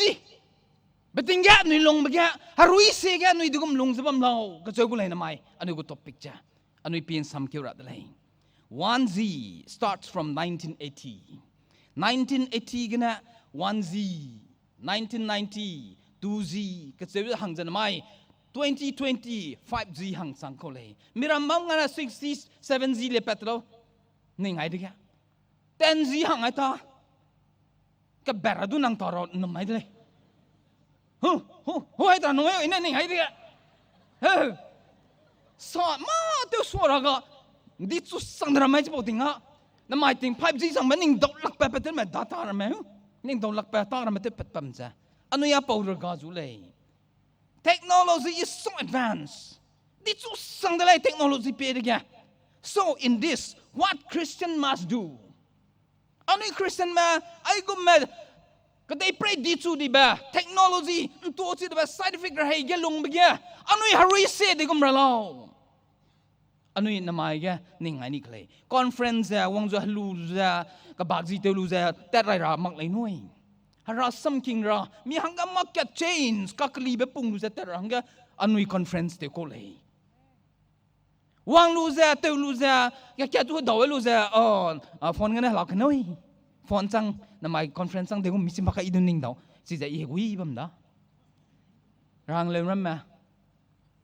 man ning ri la lei right to the point yeah in that my name is 5G speed versus God's timing 5G banai God's timing that they go me anu pin sam rada Psalm 46 verse 10 if see the kya kyo rai la klei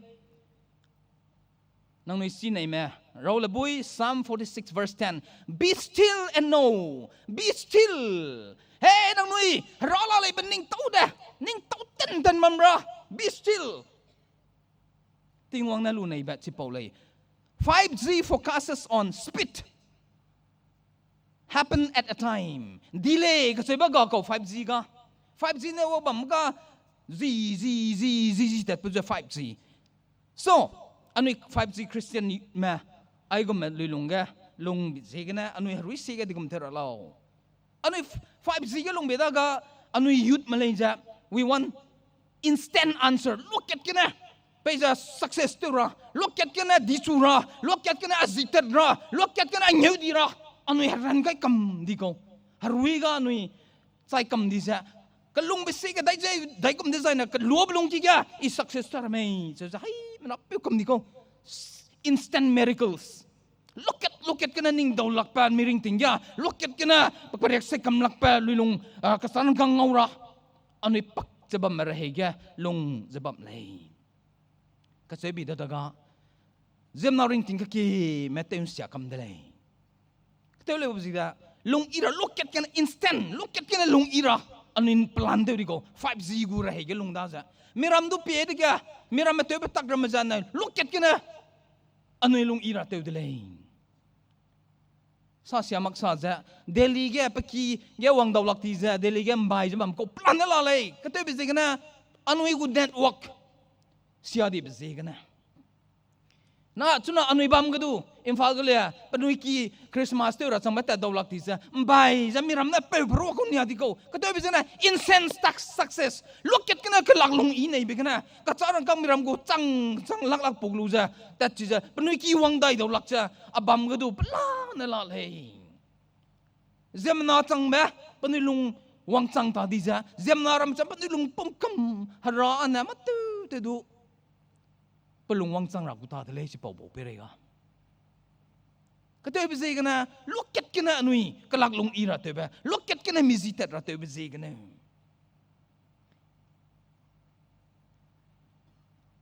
namai tinga aku mei bele se sang dele ma du ning hero gale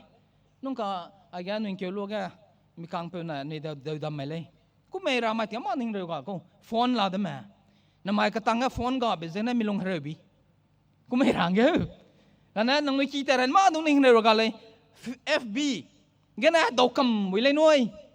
Facebook cái này đâu cầm bui hey Facebook cái này đâu ai biết đó look at cái này look at hàng cái mình biết đó cái đây bây giờ cái lạc rim nào bলে phuiจะปฏิเดลัยcái lạc rim nào bắt xong cái xong tại cái phui làm mui aki cái phui làm mui cái lạc rim nào mà cái đây bây giờ cái nào look at hàng rồi nên ngay bị câu 5G speed cái bên lung bị câu harui xe cái 5G speed lung đầu lạc lay harui xe ra meditation neng jun luza tet raba phui tet ka harui xe jem na cái mà harui hàng cái ning ta đi ra cái lung mà hàng ning bây giờ cái này giờ cái lạc rim nào đi bê pla nên người ngầu lệ pla ra đôi xí mặc bê cái này anh ấy cô babu pe đi nam pe nó sa cho bầm lệ hey nang kinazi song ta cái sao kinazi mau xin ta cái lệ ra Manipur cái mau xin ta cái Christian mezi cái gì đó Christian mà mau xin đây Christian music cái sang là gì đó màu xì, RAKI ram nó xóm của lấy nuôi du, Christian music cái gì sang đó, gì đó English là Moses cái gì lấy hết, gì còn là màu xì, Assam kiểu cái này đấy kìa, màu xìa, màu bát xìa có lấy, Assam có lấy sang lấy idea gì, anh nuôi màu bát xìa sang câu, anh nuôi lông mi giờ lông ra tiêu ra lấy. 5G speed ke pakti zana nui lung mau kamu delay mau si bamu delay nui mau si mak rang ke anui teu kelay Bible sam ge rang alay 1 Corinthians chapter 5 verse 11 ge se rang lay hey nang nui agum ma zem nan sui mak pakau hang leu te pakau papum re si mak pakau haradu si mak pakau benai tak chang ma te ro selo tau dun tau ro selo teu du te ro selo ko Bible na rang baza anh Christian du rang kolay siya.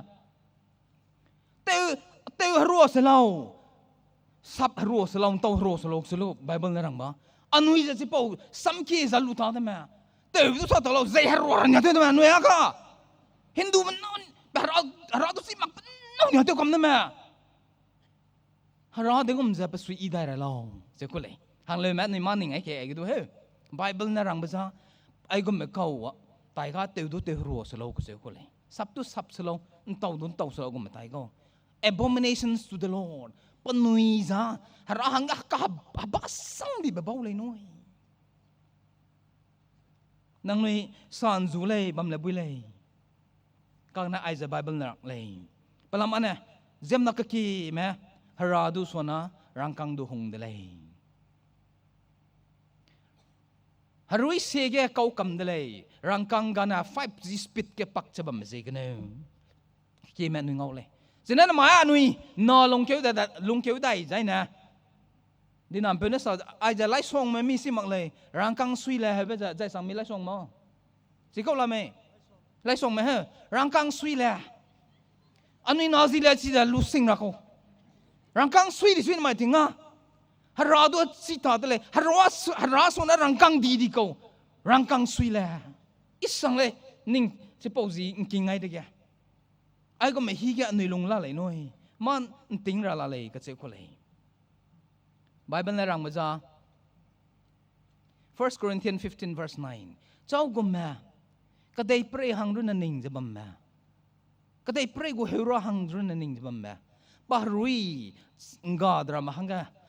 pa rui hami zaim phui ka tat je bam ma hanga panui hanga ning ai de kya ming gya zu le noi palamana punui ring ting ja kadai prega punui pagut pet chelung la lei punui ruiza chai de la de lei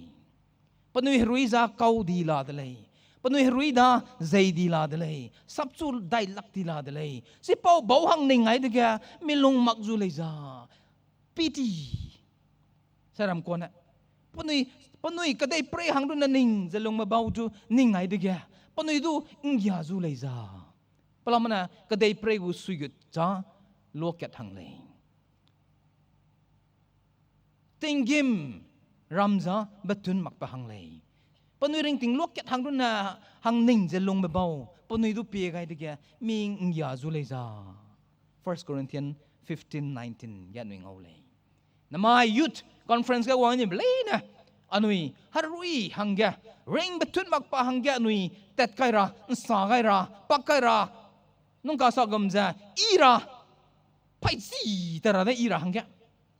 chi za nui karam klei teu klei se brangai lei 5G wangap kai de ga anui da ga 5G wangap kai de human impatience anui ging si ba ga di ko telo be 5G ka lo ke kana lap minute ne bli da data per second transfer te lu lei da ka lu ra be da ga anui ring ting ja impatience ko lak ti ba ring ting ga nui lung ko network sia bizat kai ga mi go phone pai pe dak kara ning pati ya mang noi nang nui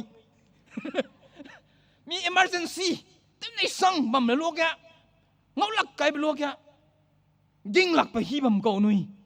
ka te be ze kana 5G wang gap te ga ring ting te sia kam di bela le impatience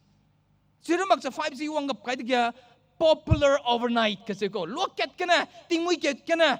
be ja mi si tet ra te kam compromise te mak dolak ti ko kadai pray du compromise te mak dolak ti ko nui loket kana miziter ate te daga ina along makzu ba amik na ngom maklei kana seu zbam ba anui zeme yut marama miki kana tepe gap designa miram luilung miram kacharang kang rap te bangau de kya medi di ko nui ja rahang marama chira ba hello man na ket ke mi sna lei se go he kaning sing ma anui pau pai na rang ai dak lo hello ma lang nai ket ka misna slei misna lo da tui kap rahu na ngui rang ram mi wang sna lei ka cheu lei hang sa ma mei lu za prima si ma sa mei ko le ra ko mi wang lo mei di ko ni ja ka ching ram rang ko na ina rang ko mang lai ai ja mi kam di ja anui good position hang zikna promotion hang zikna anui ring ting tem sia ga di ba ka sarang kang ka ko di ble plan na bam le ka te be zikna impatience ko chi lak su nui ja mi ram dong ko di kya ko chi lak ti ko panui gum nei di ko loket ke na te ra da ga si ni ngai de kya hang sam ma panui ki gana slipper cat shoes cat long pant cat skirt cat pung u ta lu ja kya kya deliver ma ga apple phone te do iphone te su da luxury car te su da de na ka ngom mi si ma ka ni mo is noi Isaac paling da pet chala mui le Deuteronomy kai kusum go kreu set kya no tithes of harlot or dog your tithes abomination to the Lord nang ni pum zo bu go rang kang ja raki ga te wang selo hatai gu rang kang ja hatai zo bu go rang kang ja raki ga te wang selo Isaac ting wang hanga ha bo lang balai I according ning ko anui zeme zet house ka chebam designer anui maudele noi manning mira ka chema rang je irang to ko long noi du zera hang sama anui zeme anui zelang rong ma halo te petsi ma ko te pe gap ka mausui mesui be bom zegana na mai conference ga wang malena ning ching chira in mai rang lei nang ni go put nang noi che ma de ko melung mi si ta de lei rang kang ya ma sarga ten tai pe wang sars ka mi sui sambam ko na wang mi si ta da ai ko ram le bam ko pet pe zing na si na se bi na rang ai ko lei si zat haram ma so ga mau sang lei Deuteronomy ga rang ma za pe mi ram du za bible na dog ke ko rang pe mi ram rang kang ma ga sui Sebenarnya orang tu dog kecil kulai ya, Bible kat Deuteronomy, kai kecum gu, kerana saat ke, hati dui, ile hati sih dia, emang oh, hati dui, nong ni maning milau, acuan mak lay noi, nang ni dua mak lay, hati kecil besar, pepum zua dui tu rangkau, rahang meramai pepum zua dui tu hati kecil kulai Bible na, penuhi rahsia dia tet kau. Mira berasia na rahang me pnei pum zo ko plan bam se na Bible ke rawai ko lai anu ya zo le lu ra ko ga sui anu ya pau sia ka rahang ram pau sia zu le na kate bi se na panui tingya ta dot panui tingya da rahi ke pati bi se na Bible ke rawai ya ko lai si ko me tai tram nang nui haras ma so gang quick sang lei ha ga su te berang kang te wang selau siremak lei nda anui ngau lei naka chammi da raham ram zin ka lu za painting ngau ko za he padang ngau ko za padang sum za paning keu taragum za so the western countries ka aga anugo president na sab ko iseu Jeremiah na sab ko iseu lei panin zura ko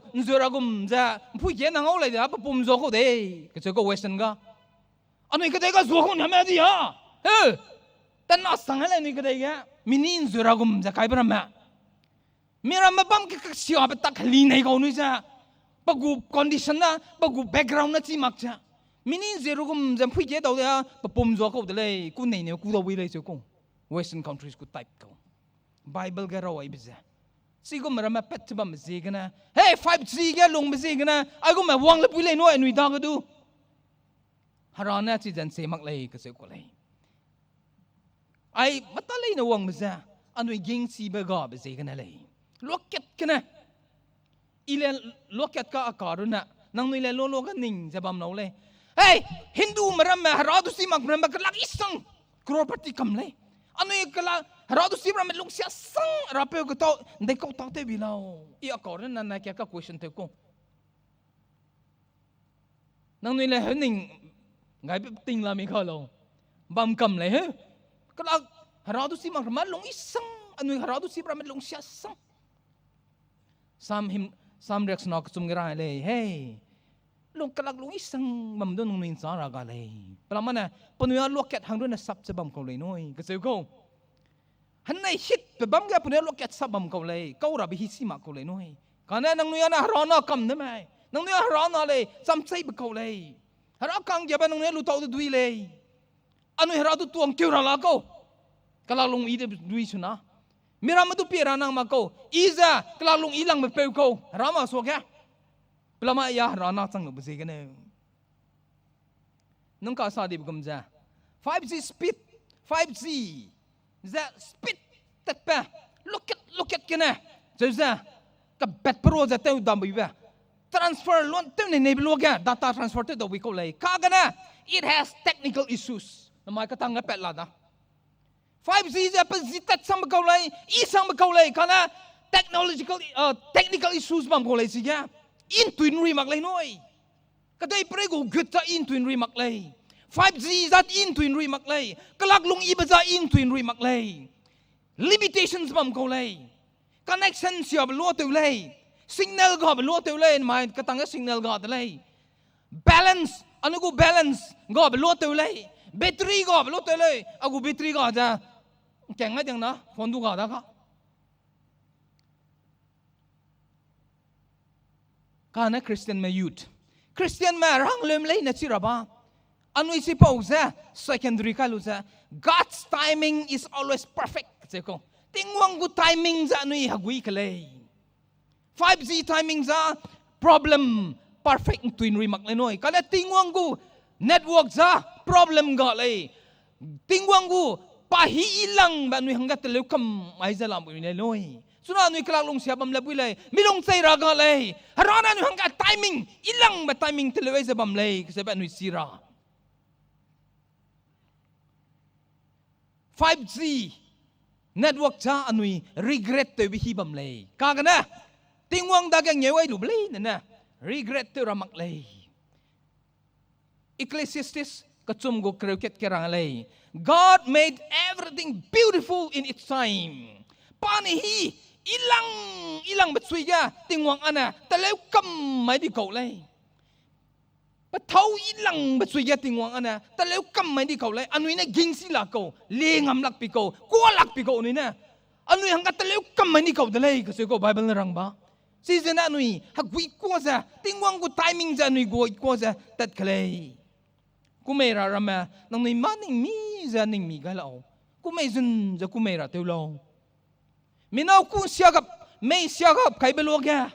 nang pisup ka pichup longya tukang poina tukang sap poina gut pagum nalay kasi mina sabam lay kai daw lak lay เต้าดอกเลยซับดอกเลยแต่ดอกเลยบัมเสียสังสุยมีสู้เราจัดปุยมีระแม่มีสายมีเราจัดเป็นมีระแม่มีสายเราจัดกูไม่เสียได้ดีไซน์นะไอพอวริงติงเอาแต่เลยน้อย wait for God's timing ก็จะก็ไอ้จ้าติงวังกูปันฮีหลังแบบกลัวเราหน่อยกลุ่มมันไอตรีจะกลัวเราอีอันเอากูระเบ้อันเอาหังแกติงกุมกระเร็วก็น่าอีกลุ่มเลยปลุยแบบเปย์เรากลุ่มเลยฮัลโหลอีแบบเขาเปย์เรากลุ่มเลยตีแบบเขาเปย์เรากลุ่มเลยปลุงอีแบบเขาเปย์เรากลุ่มเลยเฮ็ดใจแบบเขาเกล้เรากลุ่มเลยกลุ่มเลยนักกักกำไม่เขาอันเอาอะไรสั่งตีกูลายดกุมเขาละร่างยาเบจ่าอินเดกลุ่มเลยนักวังสั่งกำเขาติงวังนั่งรังเลยปานฮีนังหนุ่ยหังก็ตะเลี้ยวกำไม่เขาเลยเนี่ยนังหนุ่ยหักวิโก้บำเราก็หลักไปเตอร์สเรา 5G กูสปีดแค่นังหนุ่ยแต่เอ้ดีไซน์นะแต่เลยดีไซน์นังหนุ่ยมาวุเลยก็จะเลยจีน่าก็คีไม่ริงติงสวยดีไปจะเด็กก็นั่งวังเราดีไซน์นะกูหลักไปกันนะจีน่าทำไมอันนี้คริสเตียนไม่หยุดมาเลยนะ right to ไปแค่ตัวเราเด็กก็ตัวเราซะก็กลุ่มแบบ meditation อันนี้นิ่งมีจะ quiet timeลูซุนจะลูระอันนี้เต้าเลยล็อกเก็ตทางนิ่งดูจะอันนี้ลงมักระการเลสดูติงวังกูคังยาเบกะอันนี้ก็จะตัดเลยจะเป็นไงปักนาเบกะ 5G connectivity versus spiritual connection John 15:5 John กระบิงเอกูมิงเอกูรังเลยนั่งหนุ่ยเด็กเขาเต้าบัมเลสดูอีก็จะมาบัมแกอีน่ะ God design นะอีที่พอรัวก็บัมมักดีไซน์นะมาเต้าดูนังหนุ่ยปัจจินสีรามักไอ้หน่วยอีกาบัมแกปัจจินสีรามักไอ้หน่วยยุดแม่อันนี้ปัจจินสีราหังแกติงวังดักเงี้ยวกันรับเท่าละเลย 5G connectivity แกนุ่ยเงี้ยวไอ้บุกุมแจ๊ฮารุยเสกดูฮารัสซัมแกนุ่ยเงี้ยวกันลุตระนังเลยก็เจ้าเลยอันนี้กูไลฟ์สไตล์อันนี้กู dressing style อันนี้ไปเก็บไปตัก make up เตอไปตักอันนี้กู phone updates มักใส่มีกังเตอไปตักapa connectivity ramai isang na nuy guza Korea pekap kaya Korea man style tu takam dah akit tu ay kaluas sang ko miram nu kopi tu bisa kana harui sega nuy kopi tu chat baksui Sina 5G connectivity nang nuy prensi bugum za harui sega lay nang nuy prensi lo this ay parasi misong gan si ke gulay Bible na rang lay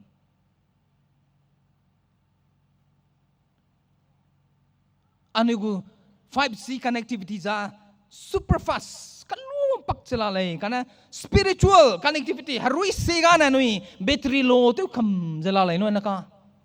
harui sega battery low kam dele nui haimna balance ga kam jela lay si za da kausa kaklum me ga da rasam kya nahi baga da rasam ki nahi baga da raki ta nahi ta da ralew tu nahi ta da ragwang go nahi ta da kadai pre hang ning da anu ko connectivity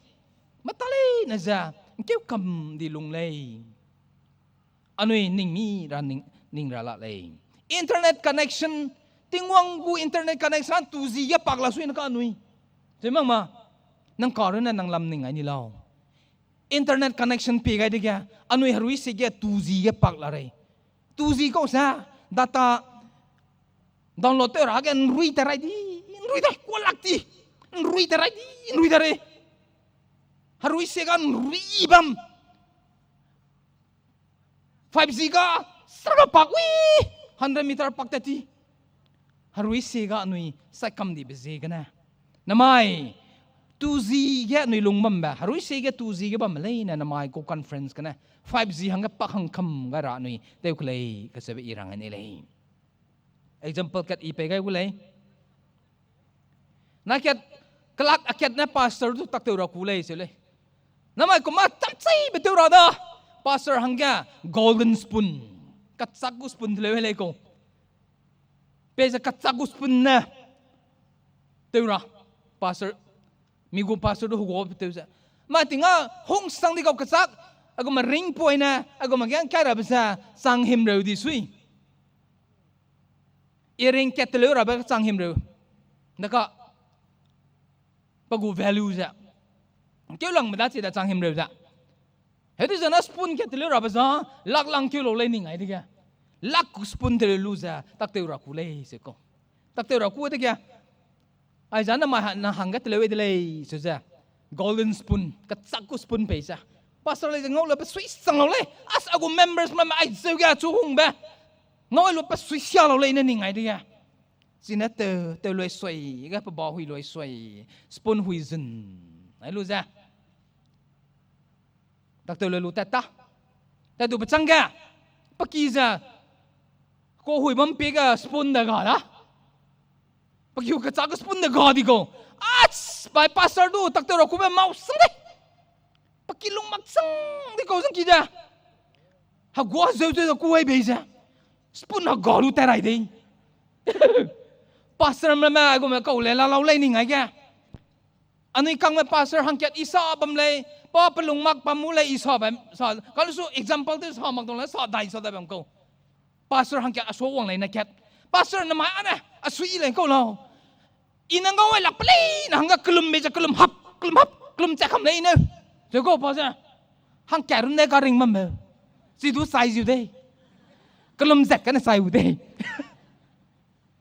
นิ่งดาวหลักไปปัสสาวะไม่ละกูอีเล่ปัสสาวะเลยหน่อยนิ่งไงดิแกไอ้ก็ไม่ปัสสาวะดูลาเลยหน่อยก็ได้เปรี้ยปกิงลงมาบัมจ้ะนักแกนั่งเมื่อกี้ family ปกิตายแกบัมแม่ family อัสปัสสาวะดูตักเต๋อกูแบบสปุนหักกอดแต่ที่นึกปัสสาวะดูงอไว้หลังได้เจ้าบัมเลยปัสสาวะนักแกกลุ่มเราวังเลยปัสสาวะนั่งในเกียตักเต๋อไม่จังกับสปุนกอดดีจ้ะอ๋อเจ้าโมเอเลยนั่งนึกกี่สปุนงอมักเลยแม่งอมักเลยนั่งกี่กูไบเบิลแกอีซีไอไปเลยเจ้าก็ภาษาลูเต็มมังเลยหน่วยนั่งกี่กูไบเบิลแกซีไอไปเลยปักกี่ไบเบิลจะติงกุมแกตปักกี่เตวังมักเลยนั่งนึกกูไบเบิลจะพูละเลยปั๊มมิกแกโมบายลันรอนิกซิกสุยเป็ดสุยยุนนิกซิกละเลยมันนึกโมบายจะไบเบิลอันนั้นพูจะวิดัสบินส่วนนั้นเสียจะละเลยคริสเตียนอันนี้กูวิเบย์คริสเตียนกูรับบุตรดิเขาอันนี้จะ 5G รักกันลงมาดูจะคริสเตียนเสียสิตาเลยฮาราซัมเลยจะนุ่งคิงในตาดิเขาคริสเตียนแก่เต็มรู้จะฮาราปลงมักจูเราเลยจะไปอินยังไงเลยอับราฮัมนะเฮ้ยอวังเปอติงวังเปอสดมกมราจูนังเตสระตัวหลักเลยก็ตัวไปเจกันนะโย่สดมกมราจูนอหนุ่มเทวก็บ่มุ่งแม่ตัวไปเจกันนะติงวังปนัยปนัยกู connection จะอีสังดิกูติงวังดูป่ะ question เตดูวิกูริงติงกันลงกูอับราฮัมเจ้าเฮ้ยอับราฮัมดูยะปนุยตะลุงจ้ะเสียดูไปเจกันอีตัวเสระตัวเลยสดมกมราจูนอริงเยบัมเดียนั่งลุ้นในตัววิเลยอับราฮัมมันเนี่ยสดมกมราหังเจกัน bargain เทวกูฮัลลีเทวกูฮัดได้มิงเอวหิมเร็วเกี่ยวจ้ะ last แกจินว่าหังเกลียวสดมันกมรักจินว่าหังเกลียวบัมเดียนั่งลุ้นในตัววิมันลุ้นไงงามวิเลยก็เจ้าก็ทิ้งวังนะอินเนอร์ไงเนี่ยพิซซ่าอับราฮัมแบบทิ้งวังปนัยกู connection จ้ะ 5G สระหูดีเขาสิ่งก็ไม่ริงทิ้งยันคริสเตียนมันลงรัตเตอร์ก็เลยก็เจ้าก็เลยไม่อันนี้กู connection จะอีรันนังเขาอันนี้กู connection อีเลยดีจ้ะนั่งในกีบเลยนั่งเอาเขา bargain ทิ้งงามวิเลยนั่งฮัลลีดัดงามวิเลยทิ้งวังดูโมเสสเนี่ยรังเลยเฮ้ยทิ้งวังนั่งลุยปีกันนี่เลยนั่งจูเลียกันเราเจมน่ะนักกระจังแม่อาจูเงาลูจะริงเขาการีเลยนั่งปีงามลักเลยย่าเลี้ยสิงระก็เตะไปสิกันนะโมเสสทิ้งวังมันไหนเป็นไงกูเดินวักจะอีสังดิเขาทิ้งวังตัวเล็กสาดเอาไว้ดิเขาสังกำดิเขานั่งจูเลียหิมสังระเลยไปเด็กมาสังกันเลยนั่งปีในสังเนื้อก็เจ้าจ้ะไอ้เจ้าหนุ่ยเอ็กโซดัสกันเงากูเลยเอ็กโซดัสเห็นเรื่องจุ่มแกอับราฮัมกูน่าจะเนสสคริปต์สัตว์กันเงากูเลยปีในสังดีจ้ะนะอาจูมักเปะอาใจเปล่าเราอากระดุกเปล่าเราปากกระดุกเลยไอ้เบจ้ะโมเสสปีงานบักติเจนใจลักระอันคันเซฟเตอร์ดีเลยจ้ะก็เฮ้ก็เตะไปสิกันนะโมเสสติงวังดูฮัลลีดัดงำแบบเตะไปสินะปะกู connection อีดีเขาคริสเตียนไม่แก่จังเลยดีจ้ะนะอันนี้กู connection อีระจังเลยติงวังมันไงฮัลโหลบ่แม่นั่งกู connection อีดีจ้ะนะปาราจินสิเกี่ยวเลยจอห์นเคยมิงเอวกันรังเลยอันนี้ปาราจินสิเกี่ยวระ อันนี้รันไกลเลยมิกกี้กันนะแต่เป๊ะกับไกลเดียมิกกี้ก็ family condition อันนี้ไงกัมมีปุยเป๊ะรับบะมันไงกัมเดลีท่าแต่ก็มิกกี้ว่าไงซิงดีแบบจะนักกี้ไม่ลาเลยน้อยฮาราดูสาตาดีจ้ะมีปุยมีเป๊ะดูไงดีแบบลาเล่นแบบเลยติงวงเป็นลงมักจูเราเลยนี่ไงอันนี้กู religion เดลีก็ religion ซ้ำไรดีกิลงไปก็ religion ซ้ำไรดีอันนี้รัสเซียซ้ำเป็ดซ้ำก็ปั๊มแบบหยุดปลาเนี่ยลาเลยน้อยติงวงเนี่ยรู้ในมักเลยอันนี้กู connection จ้ะติงวงมันให้ทิปจะปั๊มระอันนี้เท่ากันเลยนิ่งดาวลักแพ็กเกจนะติงวงได้แค่ connection อีเบ้บัดนั้นก็ได้ไปดู connection จ้ะ 5G connection has subscription cost ปะเกี่ยวสั่งนั่ง recharge ได้หรอนั่งกู 5G connection จ้ะ mobile จ้ะนั่ง recharge ได้10 pain of running out balances นั่งกู balance ซ้ำเกี่ยวไปรู้แกนั่งกู balance ก็ไปรู้แกไม่ลงเร็วกู phone balance ซ้ำดีไปรู้แก data ก็ดีไปรู้แกจะเกี่ยวหลักกูนั่นมาไอ้วังนั่นมาจะเกี่ยวหลักกูเลยหัดเร็วลงเล่นยังไงแก data ก็แต่ก็ไม่ลงเร็วซ้ำแต่สุดหนุ่ยจ้ะอันนี้ก็ phone balance ก็แต่ก็ไม่ลงเร็วซ้ำ battery ก็แต่ก็เร็วซ้ำ battery ก็แต่ก็ tension เป็นเนี่ย recharge ตัว compulsory mobile recharge ตัวง่ายสุดมากอันนี้จ้ะ Bible หาราบใน relation ตัวบ้านนี้ง่ายสุดจ้ะ2G ก็ลงจะบัมแบบติงวังลุนในมักเลยก็เสียก็เลย 5G connection ก็นั่งนุ้ยปักบกุมจ้ะหารุยบในหารากระดูนุ้ย 5G ก็นุ้ยปักระเตก็เลยนั่งกู 5G ก็ดีบแก border นั่งลงเร็วสังบัมดีบกุมจ้ะหารุยก็อีเดกุมบัมไม่ก็เสียเป็นอะไรอันนี้นิ่งไอ้ก็เลยก็เสียไปอีร่างกายนี่เลย Bible น่ารังเลย Mark จะเสร็จก็หิมเร็วสรุปแกก็ได้เปรย์นั่งกูสั่งบัมเลยสุดนั่งหารุยก็ดีใจนะปรวงก็ไปเลยก็ได้เปรย์จะนั่งกูสั่งบัมเลยสุดนั่งกูหารุยก็ดีใจนะปรวงก็ไปเลยน้อยน้ำไมคอนเฟรนซ์กันนั่งสุยจะนั่งลิมละบุยเลยคอนเฟรนซ์กันนั่งวางลูกจะฮัลโหลเต้าจะบัมละบุยเลยนั่งหารุยก็ดีใจนะปรวงก็ไปเลยก็ได้เปรย์กันเขาวิสังนั่งเตเป็ดละบุยเลยนั่งกูหารุยก็ดีใจนะปรวงก็ไปเลยน้อยหารุยจะอันนี้ปันดีเลย 5G improve your world 5G improve your world but spiritual change your destiny ก็เสียก็ 5G จะนั่งตะลุงซะกะลีเบหังแกนั่งเตะเป็ดบุเลยก็กันนะ spiritual หารุยเสกนั่งกู destiny นั่งสั่งระบบสัมซีจะตะลุยละบุเลยน้อยริงไปจนมักแปะสายได้มักไปตะลุยละบุเลยก็เสียก็หารุยกูพิจารณาสายได้มักไปพิจารณาละบุเลย 5G ซะก็ได้เปรย์หังแกล็อกเก็ตหังรุนเลยอันนี้ 5G หังแกลงกุดสังแม่ก็เกี่ยแม่นี่ลงจะบัมเลยน้ำมันกันนะอันนี้สิเลยเนี่ยสาวคำไม่ละ hundreds notifications อันนี้ก็ status message ปลานั้นรักกิลงก็คือเปเลยจ้ะติ้งอาจจะลุเปล่าแม่นี่เฮ้ยจะบอกหังอา concern เดี๋ยวสังmessage วงระบา status กับ notification วงมาเลยนะปีได้ Bible ก็เตะวงรู้จักแก่จันมักฮารุยก็ใส่กัมคริสเตียนกูบุยตาที่บริงติงยันนี่ลงจะบัมแบบฮาระมีเงากันนะนี่เมากัมจะลาเลยให้ลงลีกันเลยนั่งกู charger อันนี้กู charging จะได้ก็เรา prayer กักลุ่มไปเลยคริสเตียนมีกู charger จะกักลุ่มไปเลยน้ำไมอันนี้กูฮารุยแกฮาระกันนี่กลุ่มจะกลุ่มแกรันใครจะตัดกุดกันเลย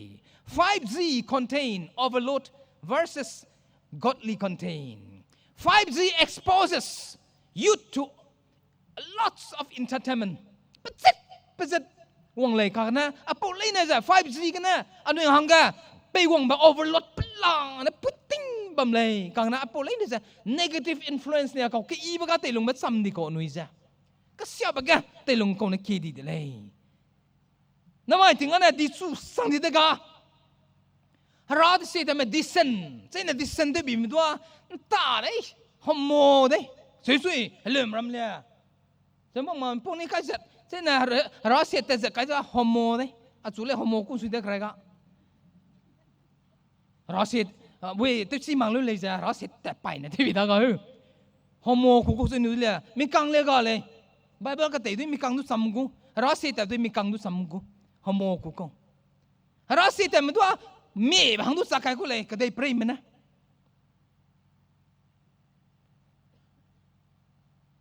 packet sagap nang zau sang mi sang malau sak lai packet sang rahang ma ka zai sei da zai so ni jan ma zau sagap rahang ma ka zai sei da zau sang mu do hale me kan cha ko ya rang ra ma zau sa su lai da mo ya chia nang zau sang mi sang malau sak lai he di zan nang nau tu ra da zau sang ma te ma ku he ko la ki la mu nai ka sang sing dai sa zau sak pa rang kang ma mi sak ko ma he dia rang kang te lo dei te u dei zau sak pa na wa jam le te nei ko ju le mam ne zau sak no te gap wang gap kai da te zau sak ka chu da ni pui mi ram ma tak le chi ko luang lu za te zau sak ka nang pa na pe tu nyam yam ka di nam pe u pe ra yu si di nam pe na dang rang za pa na min na siap le har ko le dei pre lung ba sin ne sang di sira pak ta ra ga pa na ne nyam sin ne be dan sin ne ta di ko nyam mi ra ne min nau kung siap le ku swai be le mi ring ting hang dai si ja ma ning mi ra la le ra le mra ma mai mi ra la anui te ra si ka lu za zau sa ko le si ka lu za wang lu sai na ha zau sak pang na ge ba ge pi bang su ko le plinga si ka lu za wang le ha zau tu sau sa ka ga na su ko le si ka za wang si ne ra le mra man se le bi se ba po nu rang ko ya na mai ga na nui ma ning mi ka le se ko diverse kalak pang di ba pala na ai po ka na surai ba ko le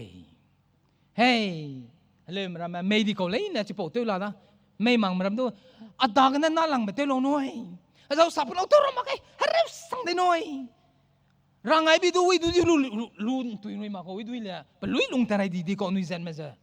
ya nang ko ma ile har ra da ile experience tu ra ko ma experience hang wan dai le mram du pa soi pa ko le mi wang sna bui ti ko le nang ma ngo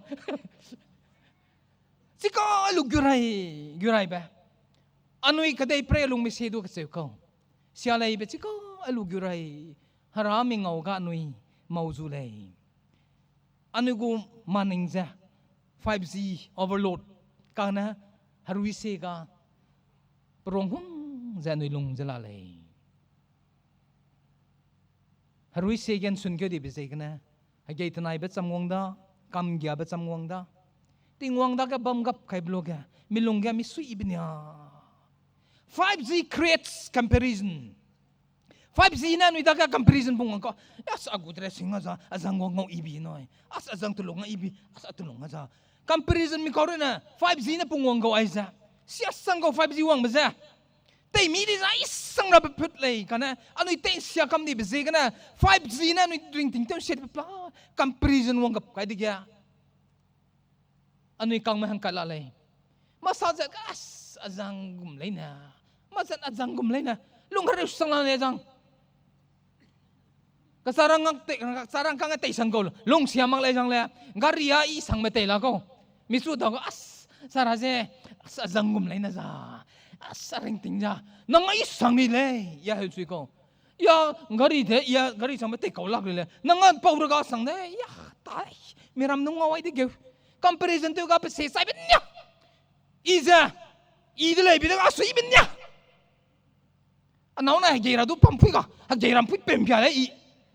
aya awu se ki te pen to la le ni ha ge ram pui pe lak minau i be ku ba ka sak le anau si sang la ka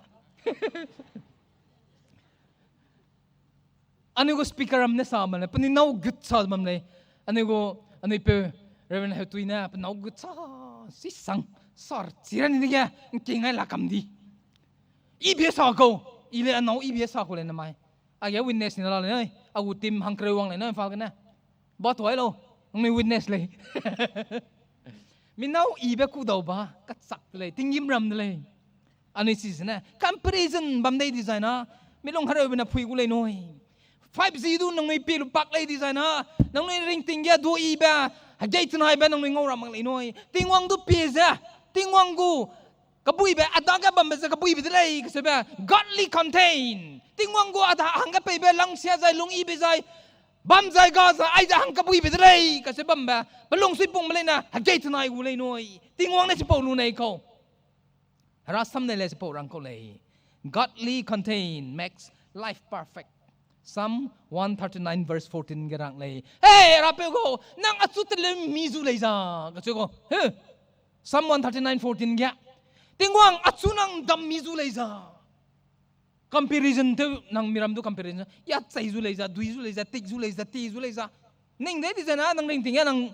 hage tana be bam ram le ai za hang buit tit pe tingwang nan damai ko le wonderfully made ka se me bible na ngau isang bahanga ning daulak bahanga nang chuat le ko le you are unique ka dei pre ka na cham chai ko le ne nanga comparison za di ko na wang lo 5G ka na wang ko 5G ya Korea gustal ngau kai wi ma Japan gustal ngau kai mama ngawai ga ta de nuyo ka dei pre lung ai ba pes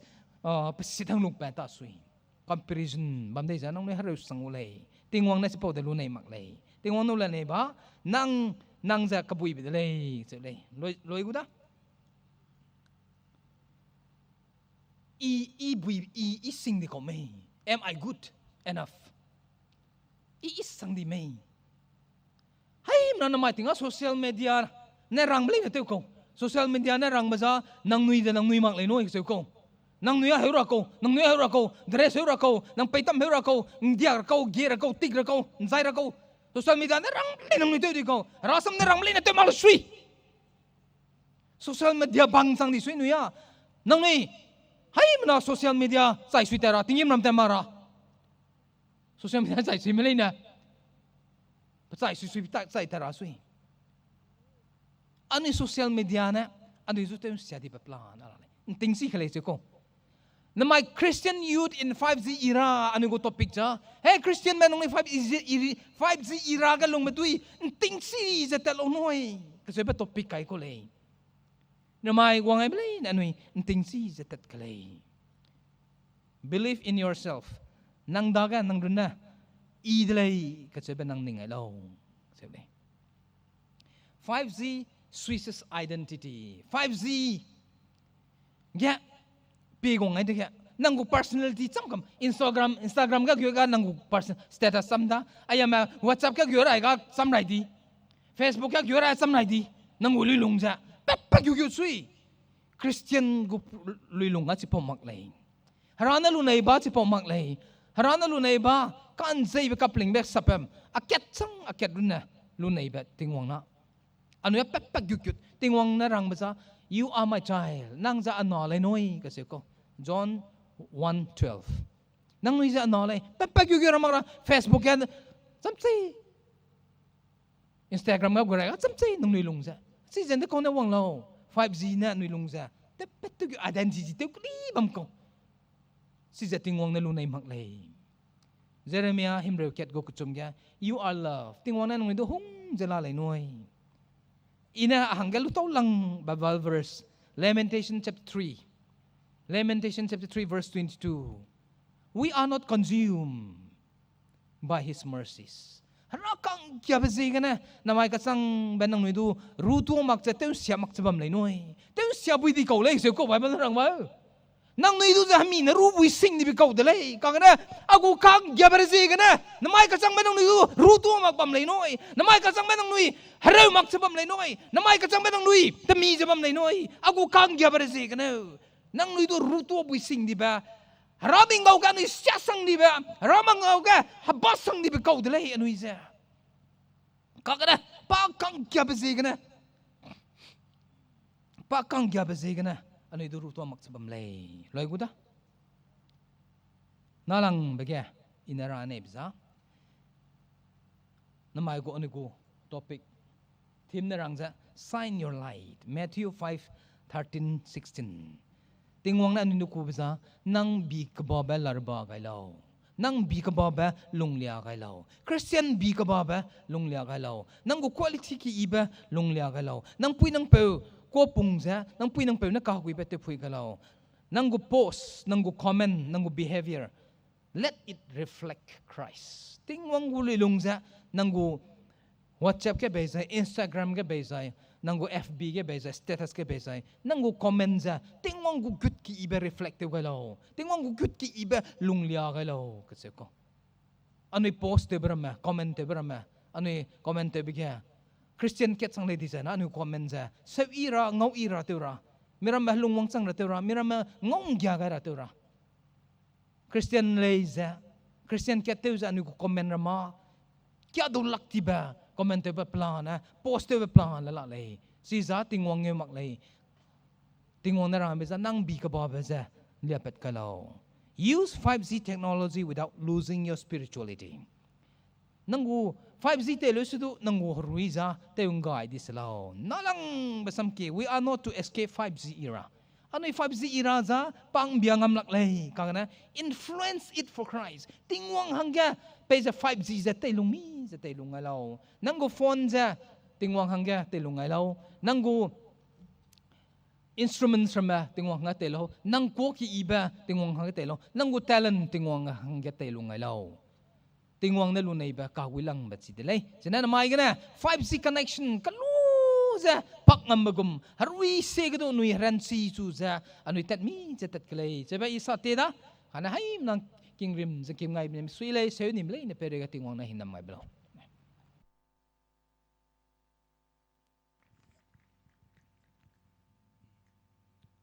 Misuida pane kadazin loze anu hangge temi kung be pane sajin je Herasam gene anu du saida anu hangge nang kingai je mamme mihai manali je milungwang chang lalei ka seben namaida jene sa je sabkai je hrewe je bombe anu go pastor perigidu pagu ministry pagu family perigidu kara kahin nama pesi je bomlau sobe rangaida Sunage pak sinbeke dera hale rock ibe ter togera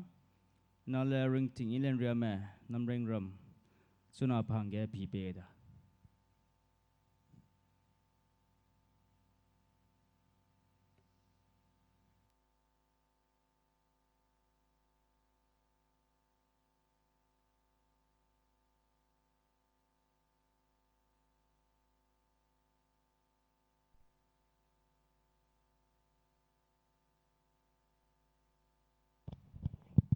Hello, check.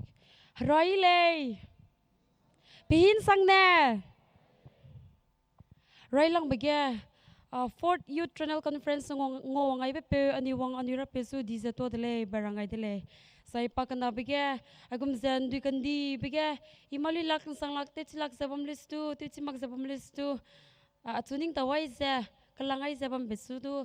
ning tawai zabam bebisi gena asui dele barangai dele. Agum zang kurarit piana leute zabam blog tu kang khebe agum betu pedo dele lesu harama soge ba nai nang ni masoge ki ka to ga dele sunai te ga rablis na apum halango be ke plui is de polone te ga gule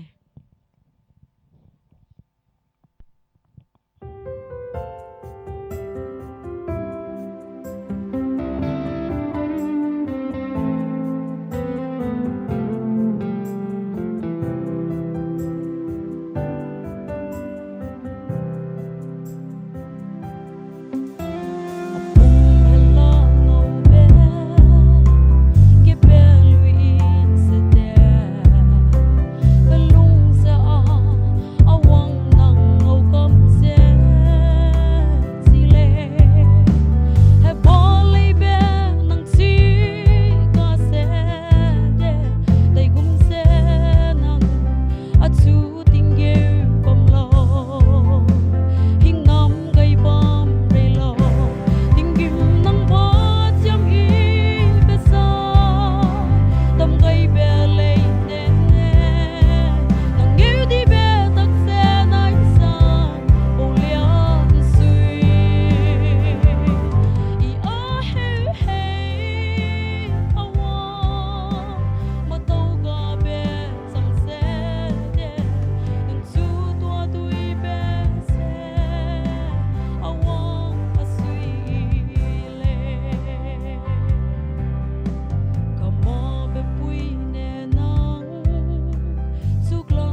tua đuôi bé xe awang suy lệ Boleh tu kai bisa harang yu di bepi chang lo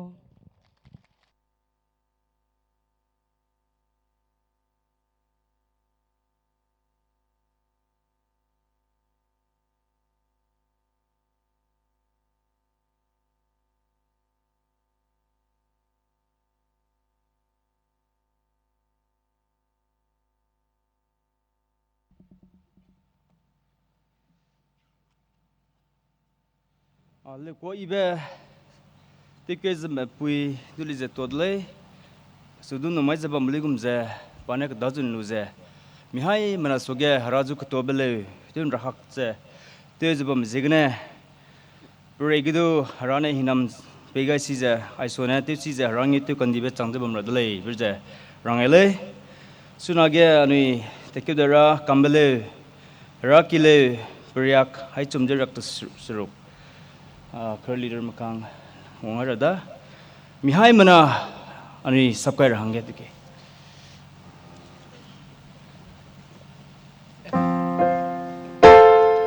Hello.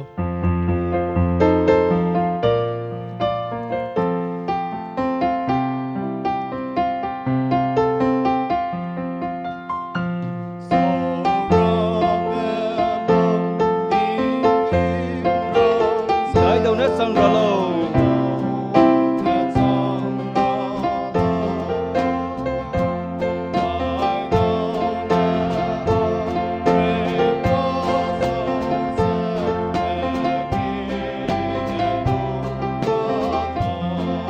Giêsu ang Magdala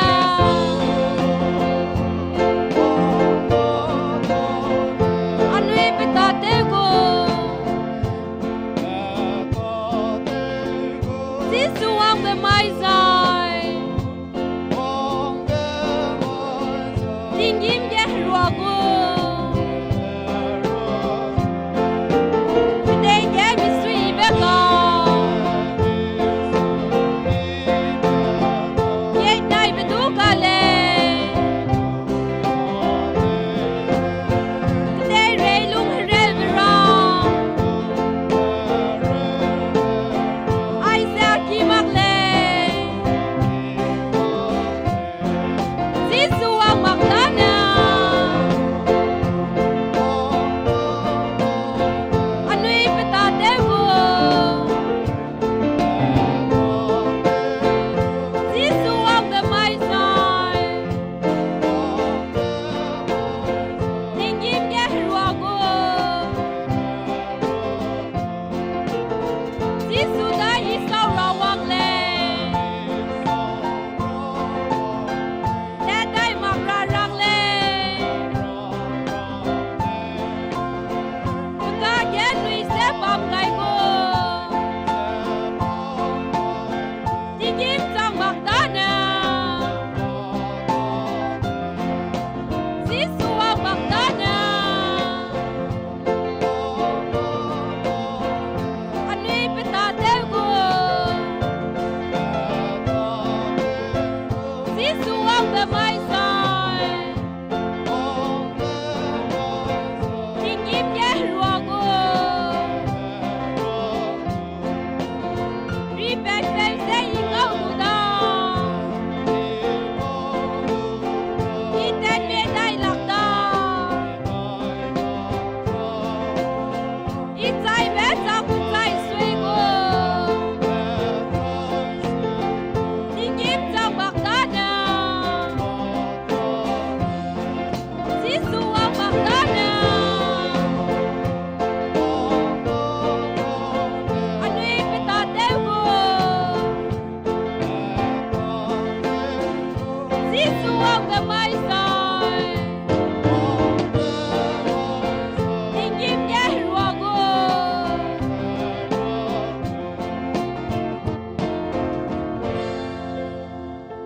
mihai mana thokwe dai rada mi pamge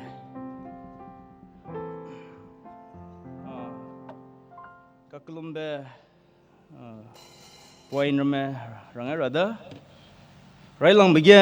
anui raju kutobe peke palamane anui guta do te su bekne kloi bek chang me pane I ne ze le tu rabe rasam sarabe pala le ne ju I ne ze anigu ta do ge ngo ta ten samai bizigne rai lang bige hara du tu bigle pakna bige kelum mai ze bam mekang ka kelum melam begne rangai ze bambe punui dagne ngau lu be se lu be anui hange rangai ze bambe namai anui gu program te ze bambe loge ka hare be me imak pe patau se be sigum du pe rabdu banggu me simale hasebeze rangai dele zigne anai ram guangai ze bam me dage me makane anui sikina me bam deksi me dage me simak tele program ge imak pe khamnam be perabe du bamgu me hasebze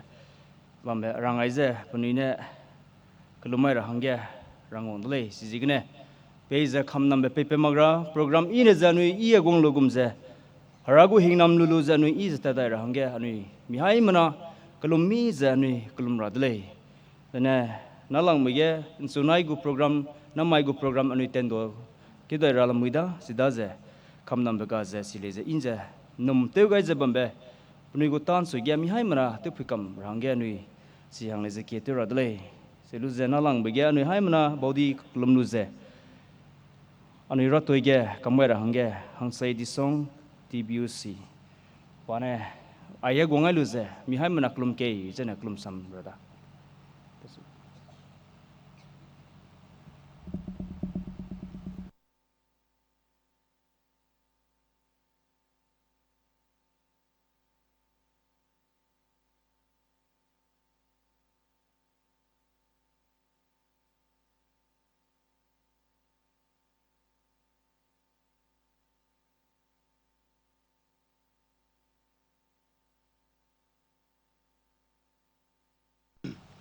Rang kau di belai na, hai na kelumi kelum ke, kelum jana mentor ada, teu kita mana kelumai ke, hai na kelum ke. Hallelujah, hallelujah, praise to. Ralai ni go ra, agom ni guang, mampri ribet tiuna ran sekelum ni. Namai nang kang, human nang kang jam sekena, agom tanan kami ke kumgu, kai serugu, JCB go youth kum friend. Zema kena namai tanan idere kagabe. Ani taki talai nani rutile pe samsaj bang le kite be ani the na rago sevle prigina malo dai kendan nang kungka yuna ani go speaker ani go pastor no sam mi comment ro pakai be kuang le prigina malja ani nam pe da ina malo dai sarve ni go pastor da go pe samana mai ani go ministry ge pasam sapata tege e I tesi Hallelujah, praise the Lord. Hey, tumo kulme, te kunai ga, sotani ga, hare ba kana parable, nang rikan si kontentai, alibu from tunga kana ga. Kate kitaro parable, nang tunu petungo, nangon jagalo, nang kato petungo. Somai nama kemule, kemarin aku ni petungo. Ale la nanteng samsang tegu, ale nanang jagalo. Rago nanggung dia kalau kumai, ini praise the Lord.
kan ci be silang lang be harai ni gora jesbe rapeu ni pai nombe apram se kora pe tingwanang kan kya bisi di solen tutere de tingwango nang kum tanang kairo ke kumgu anei jesbe go yot kum friend mai nji mai na mai chana reka be chna ka anei ta ku chum no reka be sam samani be le kivite di be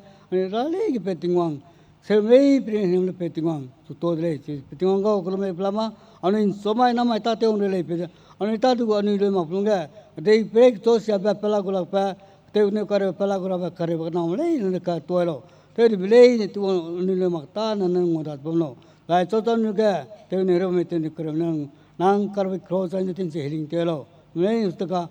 sam sai be ne ti be ta te le ne ne hina mo da sna ka body mine ki ki be ke hina mara ngai lo ni ja anir pe kai pe tinguna na ji sutan ke kolme ji suna amen number mengye di lang hallelujah